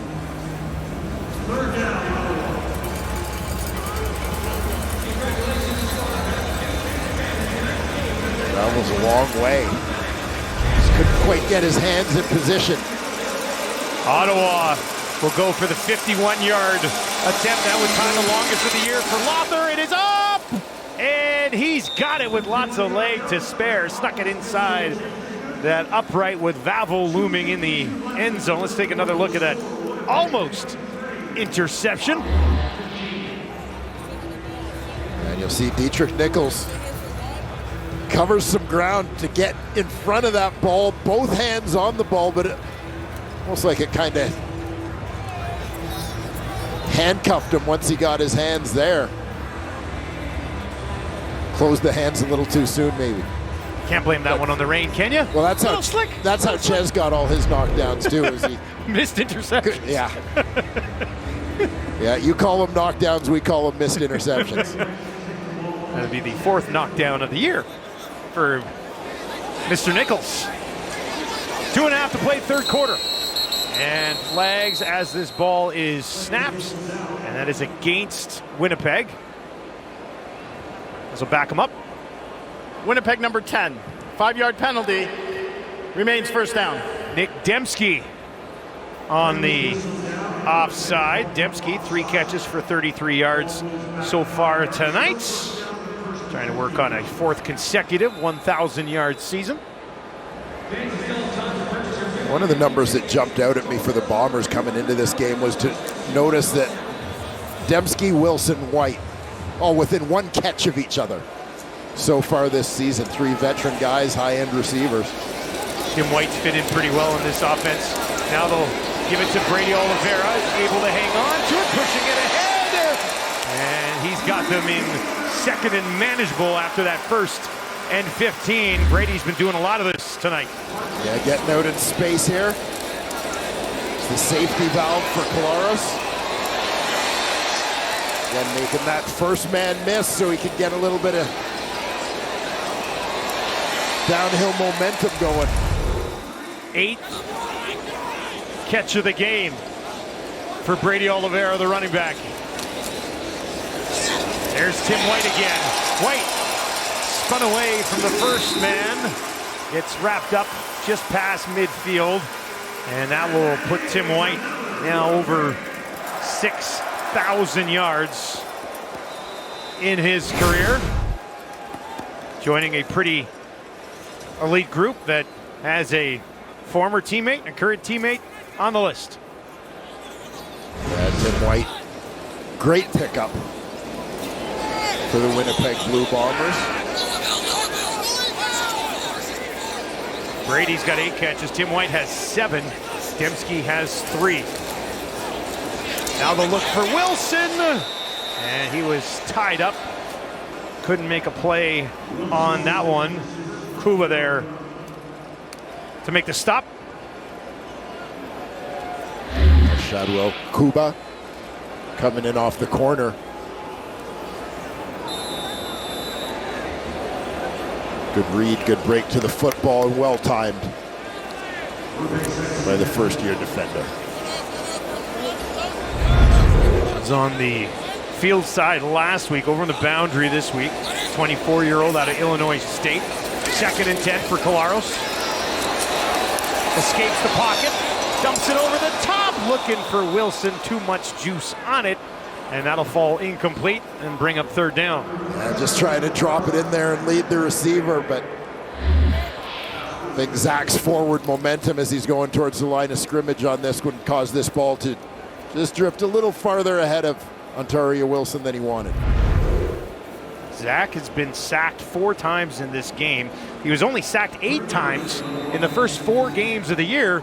And Ottawa, coming into this game, only had 9 sacks all season, and they've got 4. So I guess what I'm saying is I'm a little surprised by the amount of pressure that Ottawa has been able to get on him tonight.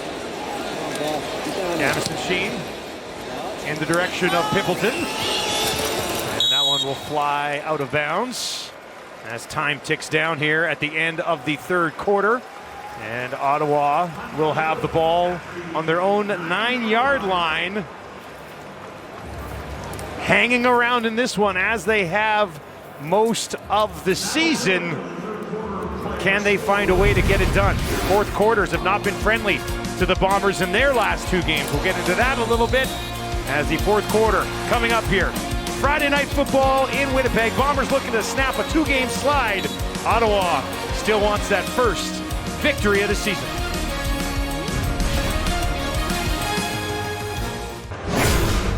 Blue Bombers head into the fourth quarter here at home with an 8-point cushion over the Ottawa REDBLACKS. What really stands out at the bottom of the screen there, season high, 144 yards from scrimmage for Brady Oliveira. Yeah, Brady Oliveira is really carrying the load for the Winnipeg Blue Bombers offensively in this football game.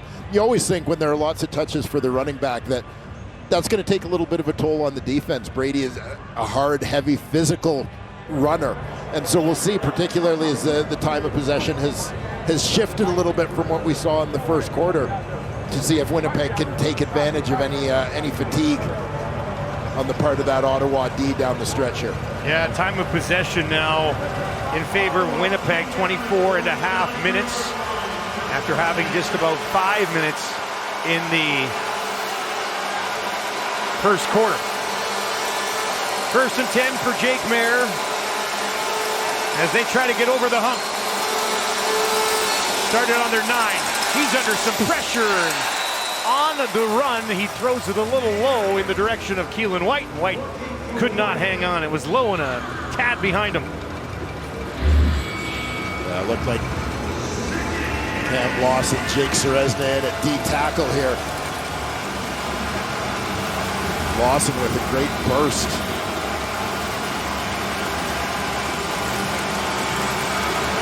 You see the effect of that pressure on the accuracy of the throw.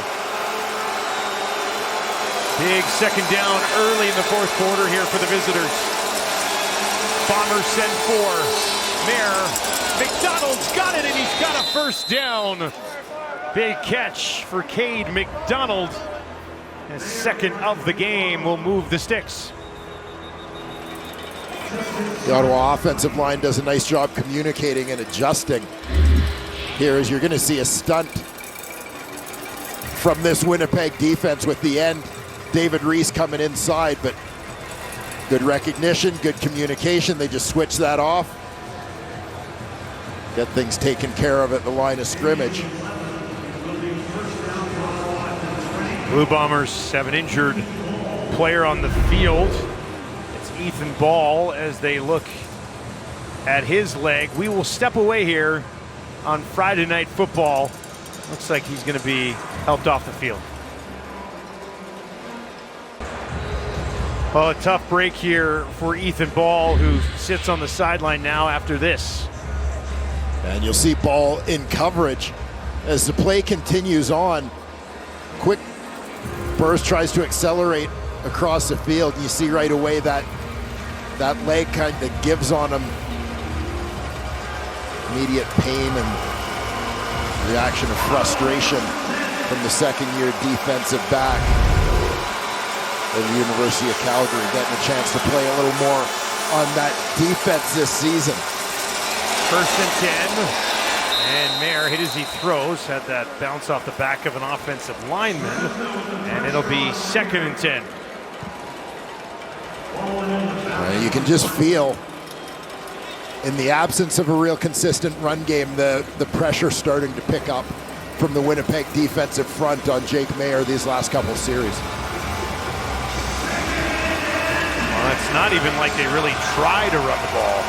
Greg Bell's only had 5 carries in this game, just a couple for Adam Boboye, and that's it. Most of it on the arm of Jake Mayer, who's already had 26 pass attempts in this game. Another one surely coming. Looking for Hardy, who tried to one-hand it. Could not get it. Falls incomplete. And on 3rd and 10, Getman will have to kick it away for Ottawa once more. And this has been a little bit of the formula for Ottawa this season. Just falling behind in a game, getting away from the run game, forced into pass situations. It becomes tough to operate for any quarterback. High kick, hangs up there. Babel takes it at the 40. And now Babel with a little bit of room. Tripped up though, just inside the 45. The crowd got fired up momentarily. But they'll get him. Well, do you think you've got the leg for it? Well, we'll get to that in a second. Trey Babel. You know the old Roadrunner cartoons where his legs are just spinning? Yeah. That's what he is. Yeah. Meep, meep.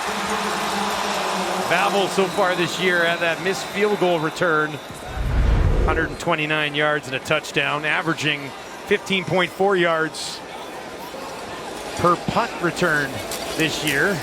Look, get it to Dembski. And Dembski gets upended just inside the 40. Try to get Dembski a little bit more involved here. It's been a heavy night of Brady Oliveira and Tim White so far.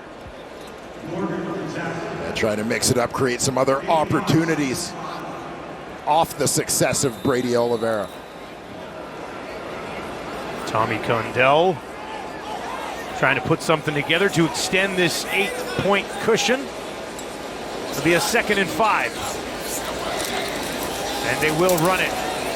Brady Oliveira trying to push it ahead. He's going to be driven back. And they'll come up a couple yards short, and Sergio Castillo just quickly out onto the field here. A big defensive stop for Ottawa here, but still an opportunity for Winnipeg to turn this into a 2-possession game.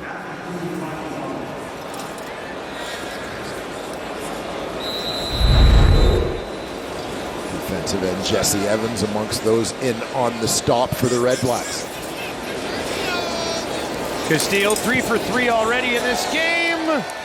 And that one twists its way through the uprights from 43, and the lead goes back to 11. With just over 11 to play, Ottawa's defense hasn't done a great job stopping Brady Oliveira tonight. They did right there.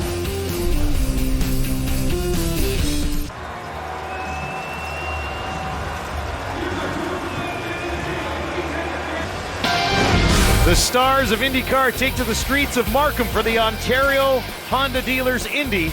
Catch all of the action Sunday at noon Eastern, 9 Pacific on TSN, CTV, and Crave. 1st and 10 from the Ottawa 40 for the REDBLACKS. And that one high in the air. Pimpleton went up and got it, stayed on his feet, and then is thrown out of bounds. He's had a pretty good game. He's been heavily involved. He has certainly setting up an Ottawa touchdown to end the first half with a big return. Guy who's definitely heated up the last few weeks for Ottawa. 2nd and a yard, they give it to Bell, and he loses probably 3 yards. And they go from 2nd and short to having to punt it away. Short yardage issues continue for the REDBLACKS. Now watch for Willie Jefferson coming off the left side of your screen.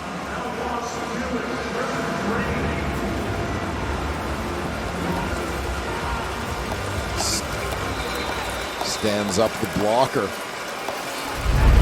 Rookie right tackle, Zachary Barlev, fights underneath to make the play. Getman drops it in just outside the 15. Babel will pick it up. stays on his feet. And we'll keep him moving out beyond the 30. Well, you think you've got the leg for it? Old Dutch Foods is giving one fan the chance to win $500,000. Now, this year's CFL West Final. Visit kicktowincontest.ca to enter. That is kicktowincontest.ca if you'd like to enter to win $500,000.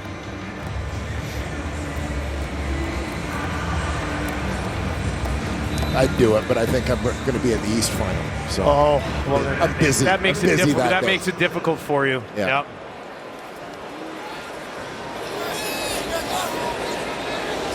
Bombers. This Brady time here to try to seal it away. Collaros. Far side, wide open. Tim White. Oliveira comes up to help him out. And it's a first down on the 8th catch of the game for Tim White. Yeah, Tim White this time playing the role of safety valve, working from the backfield. He swings out to the right. Zach looks like he's hoping for something to open up downfield with coverage dropping off. Happy to give Tim White an opportunity to pick up some yards after the catch. 85 yards in this game for Tim White. Tim well above 500 on the season. Now they'll go to Brady Oliveira. A couple of yards in that initial push, not much more. Niles Morgan back in the middle of that defense for Ottawa. Working with C.J. Rivas. And then a combination of A.J. Allen and Lucas Cormier. And you got two very talented guys. A.J. Allen got paid, but Cormier's having a really nice year. Yeah, he is. You know, Cormier, another one. I thought there might have been an opportunity for him to step into the starting lineup this year. Both of them are on the field now. Cormier dropped back in coverage. A.J. Allen will now join him.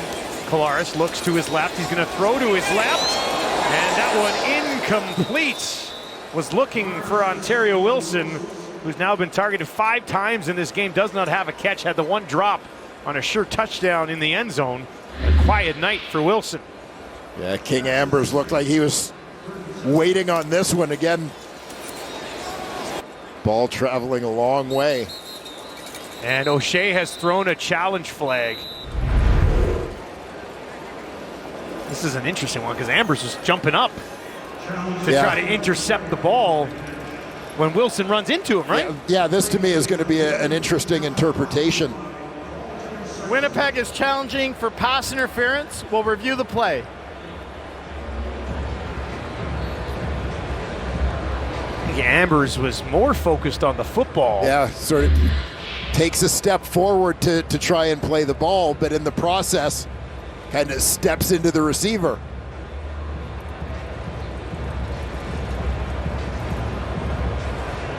I mean, I feel like you've got to let the defender have his space. Yeah. On that one, that Wilson runs into Ambers more than Ambers impedes Wilson. That's what it looked like to me. Yeah. Ambers had all eyes on the ball and went up to get it, and Wilson, not looking, runs into him. Yeah. Now I guess you could say the contact is there. Yeah, the contact comes. This seems like it's more Ambers' ball, really. Yeah. Huh. I don't know if I've seen one of these on Friday Night Football this year. This is an interesting one.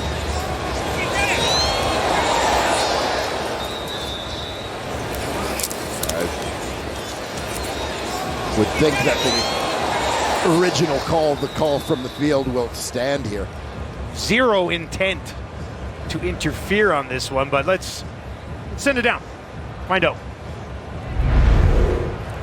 After review, the ruling on the field stands. Winnipeg will be charged with a timeout. I think any defensive players watching the broadcast are like, thank goodness. Yes.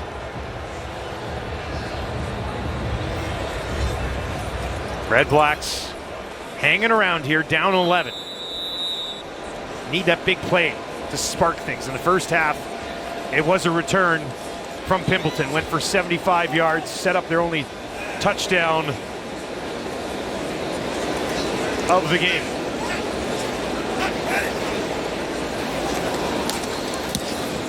Higher kick this time from Jamison Sheen. Pimpleton inside his own 20. Good burst, tripped up. around the 30-yard line. McHallett with the special teams tackle on a wet, cold Friday night, Princess Auto Stadium. CFL action returns tomorrow with the Argonauts taking on the Elks at 3 Eastern, noon Pacific on TSN, CTV, and Crave. And then the Rough Riders play the Tiger Cats at 7 Eastern, 4 Pacific on TSN. I'm working tomorrow. You working tomorrow? I'm not. I'm going to that game in Edmonton with my family. A rare opportunity to check out the CFL as a fan of the league. Should be a good game too between Edmonton and Toronto. Jake Mayer trying to crank it up a notch here. Has time, dumps it off. Nowhere to go though. Puts it into the hands of Bell, and Wilson's just waiting. Says no problem. Makes the tackle immediately.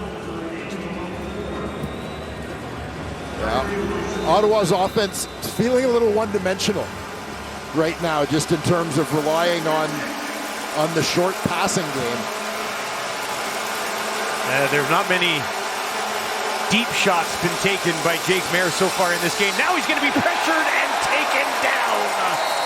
Jake Serezna with flags at the end of the play. Serezna, his 7th.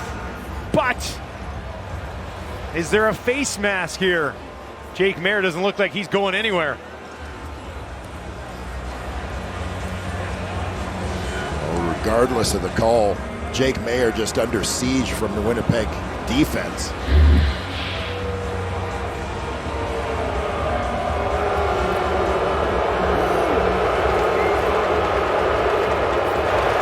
Major foul, roughing the passer.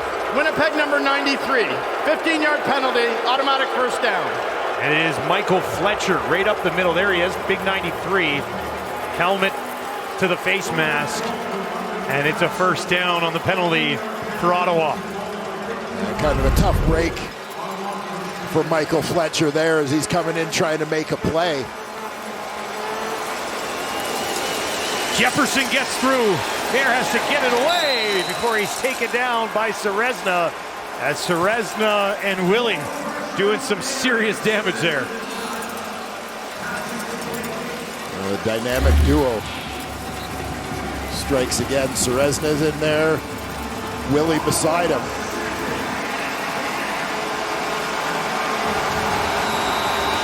Swapping responsibilities there with Jefferson working to the inside, but this is part of the struggle when you're throwing the ball all the time.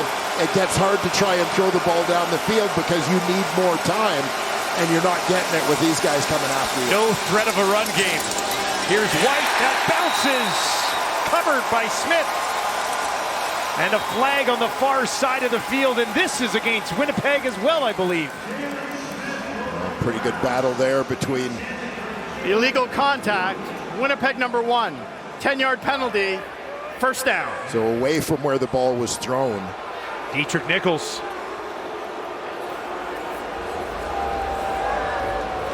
In fact, this is going to be completely on the other side of the field, so keep an eye. Crowd here just saw it on the screen, and they're not happy. Justin Hardy on the backside.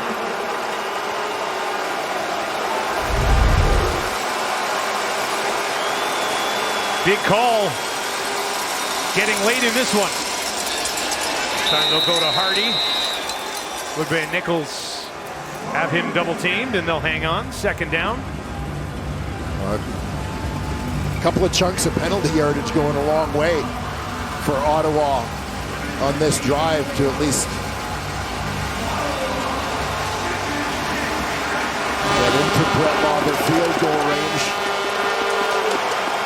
Greg Bell to the sideline, Adeboboye in at running back for the Red Blacks. Mayer, a deep drop. Now he's going to go down the field. Hauled in just inside the 5. Cade McDonald. And the Red Blacks are in business.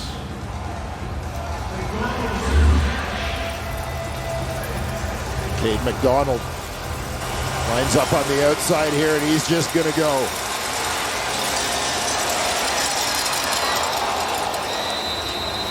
Beautiful deep shot there from Jake Maier. Nice effort from McDonald to go up above two defenders and pull it down. Now, can they finish?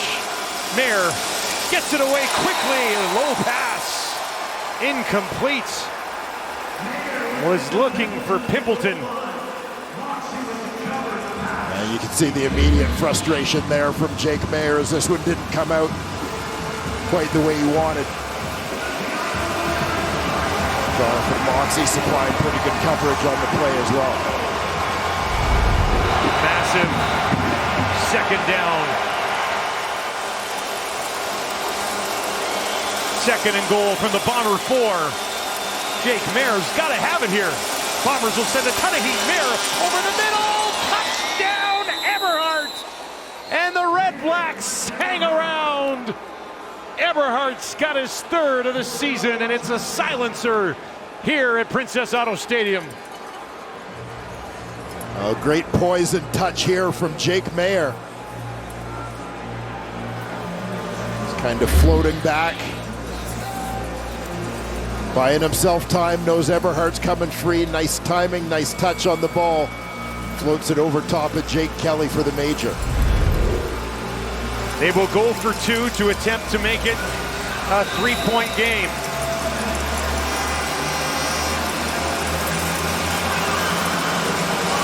The crowd here in Winnipeg trying to reload. Get behind this defense. Three options out to the left for Maier. Looks to the right, throws to the right, corner, lays it up there. Not even close. Incomplete. 5-point game with 3:48 on the clock. Jake Maier feeling the heat of that Winnipeg rush a little bit again. Letting that one go a little bit earlier than he would have liked. Cade McDonald not able to free himself of Jonathan Moxey, but nonetheless.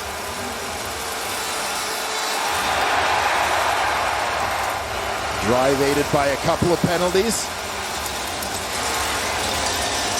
The Winnipeg Blue Bombers, and then a great throw, Maier to McDonald. Touch pass to Eberhardt. Unable to connect on the two-point convert, which keeps this Winnipeg lead at 5. Penalty aided 8-play drive, 78 yards, 3:21 to finish it off. Couldn't get the 2 though, and now they'll need a touchdown if they can get the ball back. But the way Brady Oliveira has been running tonight, and what you've seen from Winnipeg in all the years where they had so much success here at home, does that not seem what the script is going to be on this final drive? Well, it would seem to be plan A in terms of trying to close out the game when you're the Winnipeg Blue Bombers. It seems like Ottawa's been ready for that run on first down here in the second half. Vavel can't escape that pile just outside the 35. There's a flag back over on the near side of the field, down by the Ottawa 35.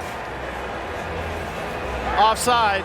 Ottawa number 27. We're going to re-kick 5 yards back. Offside on the kick by Ottawa. So we'll reload it again. And when you're on the return team, you always appreciate these guys having to run all the way down the field again, back to back. The opportunity that occasionally creates. Some slightly fatigued covermen. Vavel somewhat contained so far this evening. He'll get a few deep breaths and be ready to go once more. Winnipeg so far at home this year, a stunning 1-4. Looking to change that here on Friday Night Football. Jake Maier, MBT. Tablet time there, Vavel. This time, cleanly at the 15. Back to the 30. Vavel with a little bit of room. Gets past Getman. And he'll hurdle his way out of bounds, but an excellent return from one of the most dangerous in the league.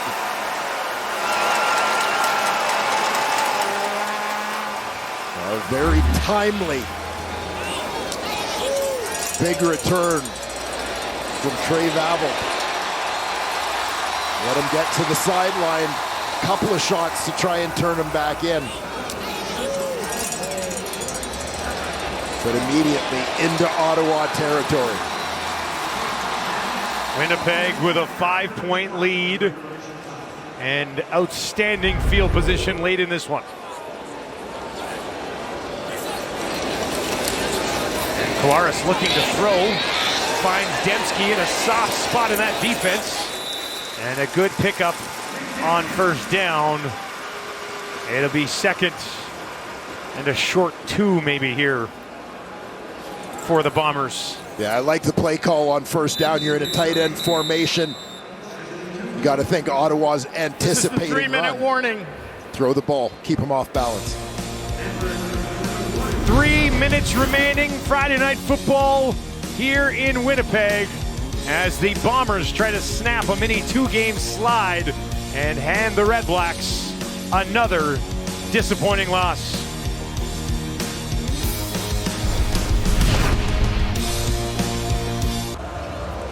Welcome back to Princess Auto Stadium and Friday Night Football.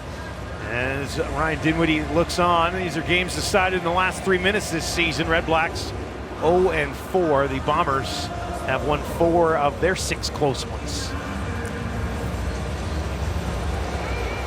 Well, Mike O'Shea, all business here in the final 3 minutes as his team looks to improve on that record. Trying to seal this away. Brady Oliveira up the middle. That'll go for about 4 yards. They only needed 2, and that's a first down for the Bombers. Get a look here. The big lineup in the game for the Bombers. Nice block right at the point of attack from Nick Dembski. Coming in to take on the middle linebacker, Niles Morgan.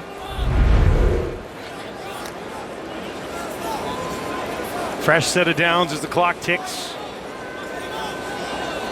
Bombers 3-1 against the East so far this season. Now Kolaris looking to seal it away. Finds Dembski. There's a flag. Doesn't matter. He's got it down to the 2 as Kolaris drops it in a bucket for Nick Dembski. Dembski does a nice job fighting off the contact of the defender. Ottawa number 16. That penalty is declined. The result of the play is a first down. And there you see Deontay Ruffin trying to hold off Nick Dembski, but Dembski fights through. You see him kind of duck the shoulder, cut in front, and just go get that one. And again, aggressive, creative first down play call against a defense that's probably cheating towards the run a little bit. Tommy Condell mixing it up. Bryce Perkins into the game, short yardage. A touchdown to likely seal this thing away. Got it! Touchdown, Bombers! Perkins has his second. That should do it.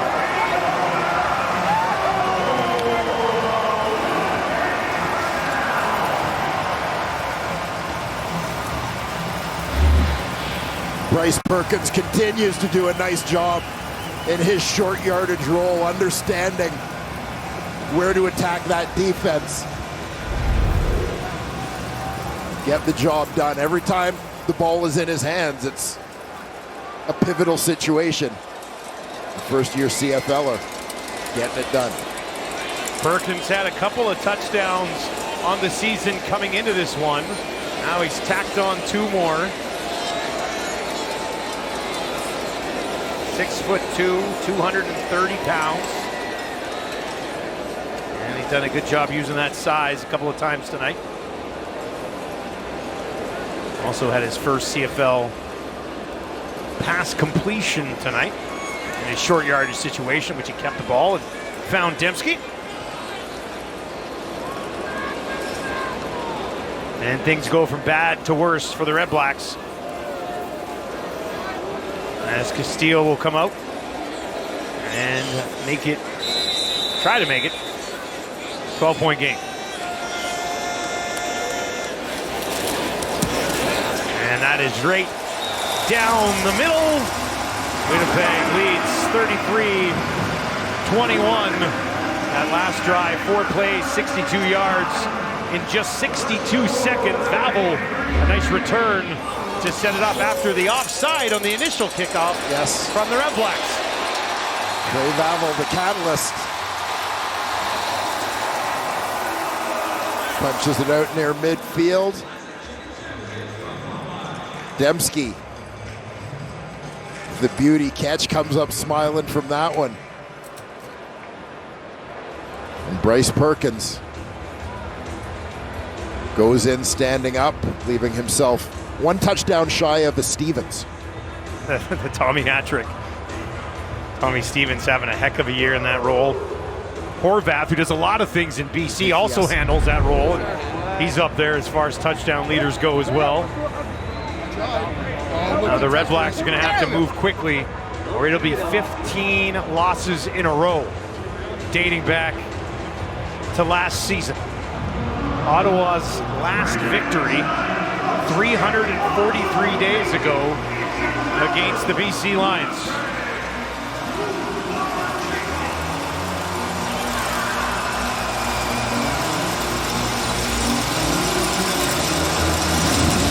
Castillo boots it into the Winnipeg Knights. Pippleton takes it just inside the 20. Can he find anything? Takes it back just short of the 35. Jake Mayer comes back out here. He's 23 of 35. Struggled more in the second half than he has in the first half. Trying to make it 4 games in a row with 300 yards. He's sitting at 244. We've seen Winnipeg dial up the pressure a little bit. You got to imagine that Jake Mayer is going to try to push the ball down the field. Going to need that protection to hold. We'll see what Jake Serezna and Willie Jefferson have dialed up on the other side. Mayer steps up in the pocket on the run to his right, and he finds Keelan White up near midfield.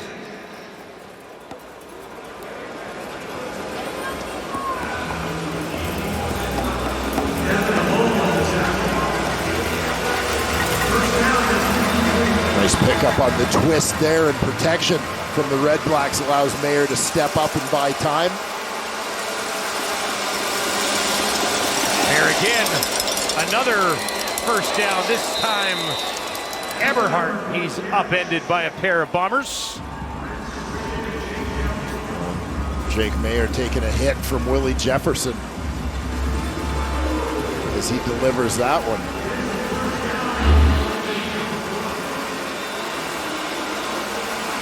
Great get off on the play from Big Willie.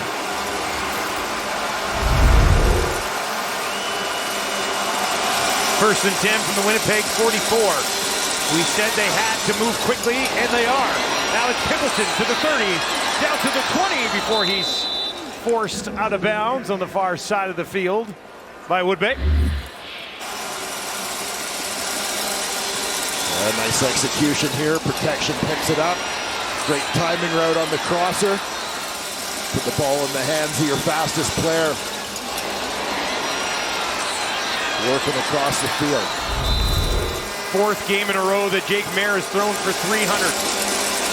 Now he'll dump it off to Bell. Reached down and one-handed it. And it's incomplete. Yeah, Mayer just trying to float that in there to his back. But defender coming forward, working downhill. Able to get in to make the previous play is under the review by the replay center. So we're good, Al? Replay center wanted to take another quick look at this one. The ruling on the field is confirmed. It's an incomplete pass. Ottawa trailing by a dozen couple of two-point converts that they missed. They hit those, Dwayne. And all of a sudden, still just a one-possession game. That was the desire a couple times, going for two to try and get it within a field goal. Mayer zips it in there. White has it. Tackled by Jalen Smith, who got the start tonight for the Bombers. Plays Michael Griffin, and it'll be 3rd and 4. Well, Jalen Smith from Hamilton, Ontario. Second-round pick for the Bombers a year ago, playing a lot of snaps defensively this season after excelling on special teams last year. Bombers defense trying to seal this away. That's a nice catch. As that ball was thrown low, pretty much where it had to be thrown, and Keelan White went and got it. Yeah, you see White, the inside receiver on this play, just get the first down yardage, post up, look for the ball, nice body control to keep that one off the ground. Phenomenal catch. Timeout, Ottawa. And now Ottawa has called a timeout. Great catch by Keelan White. Let's give you another look at this one.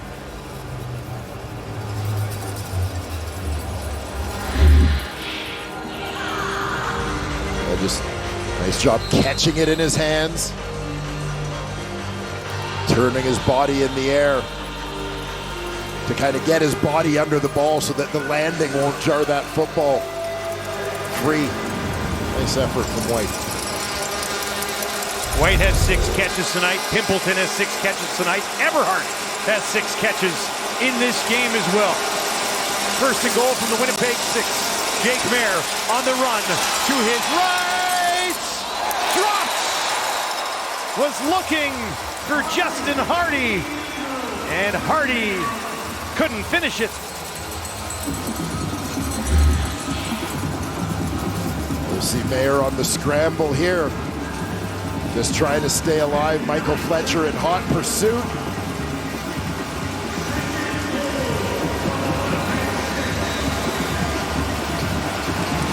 Off the normally sure hands of veteran receiver Justin Hardy.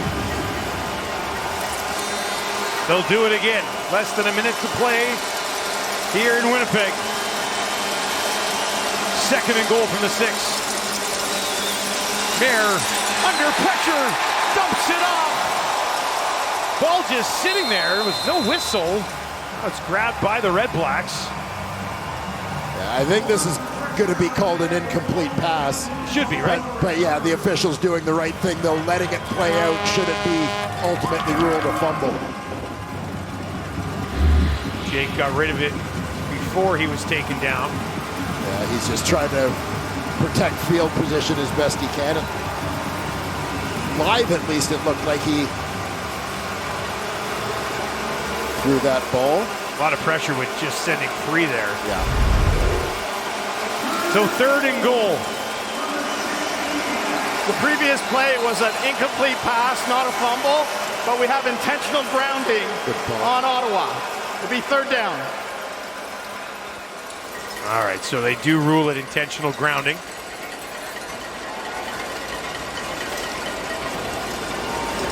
No one in the vicinity of Mayer other than his offensive lineman as he threw that one.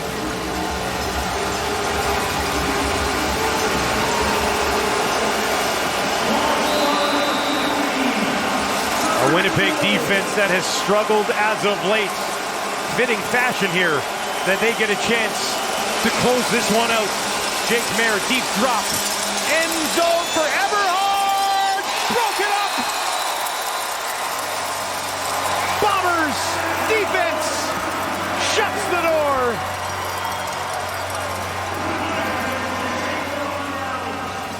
Well, just not meant to be for the Ottawa REDBLACKS here in Winnipeg. Started early as an easy completion, turns into an interception. Potential touchdown off the upright. Deep ball, big play, Giovanni Robinson goes down, and here a ball off the hands of Justin Hardy in the end zone. Last gasp, Mayer looking to the end zone to Everhart. just couldn't connect. Evan Holm there to seal away the victory for the Bombers. And it will be victory formation for Winnipeg. And they snap a 2-game slide. They go to 2-4 at home. And here's where things are at in the West right now, getting very interesting. Big win here for Winnipeg tonight to stay 2 points up of both BC and Calgary, two teams that recently beat them. Yeah, a much-needed win for the Winnipeg Blue Bombers, a team that for the last number of years has been fairly dominant here at home, but struggling at Princess Auto Stadium in 2026. Here's a look at the East as Ottawa goes to 0-9. Hamilton and Toronto well behind Montreal, but lots to fight for the Argos and Ticats. And no question, those two teams with some meetings ahead. You know, Ottawa has both of those teams ahead of them a couple of times each in the second half of this season. So depending what happens, you know, Ottawa with a shot to help themselves, but just not tonight. Zach Collaros returns to the lineup. Winnipeg returns to the win column. And questions for Ottawa here, 40, continuing to move forward. Well, yeah, the struggles with the run game continue to be an issue as it puts them in a situation of being one-dimensional offensively. And obviously, when that situation is trying to throw the football, that just plays right into the defense's hands, and particularly when you've got pass rushers like the Winnipeg Blue Bombers do. Up next for Ottawa, it does not get any easier. In fact, it gets as hard as it possibly can as they go to Montreal to take on the Alouettes. Winnipeg with a big game next Friday night in Edmonton against the Elks, as things are very interesting in the West right now. Red Blacks fall to 0-9 and have now lost 15 in a row dating back to last season. Bombers have struggled at home this year. Not the case tonight as they pick up their second home win of the year. This one, 33-21 over the Red Blacks. Sports Center with Kara Wagler and Matt Scooby is next. Good night from Winnipeg.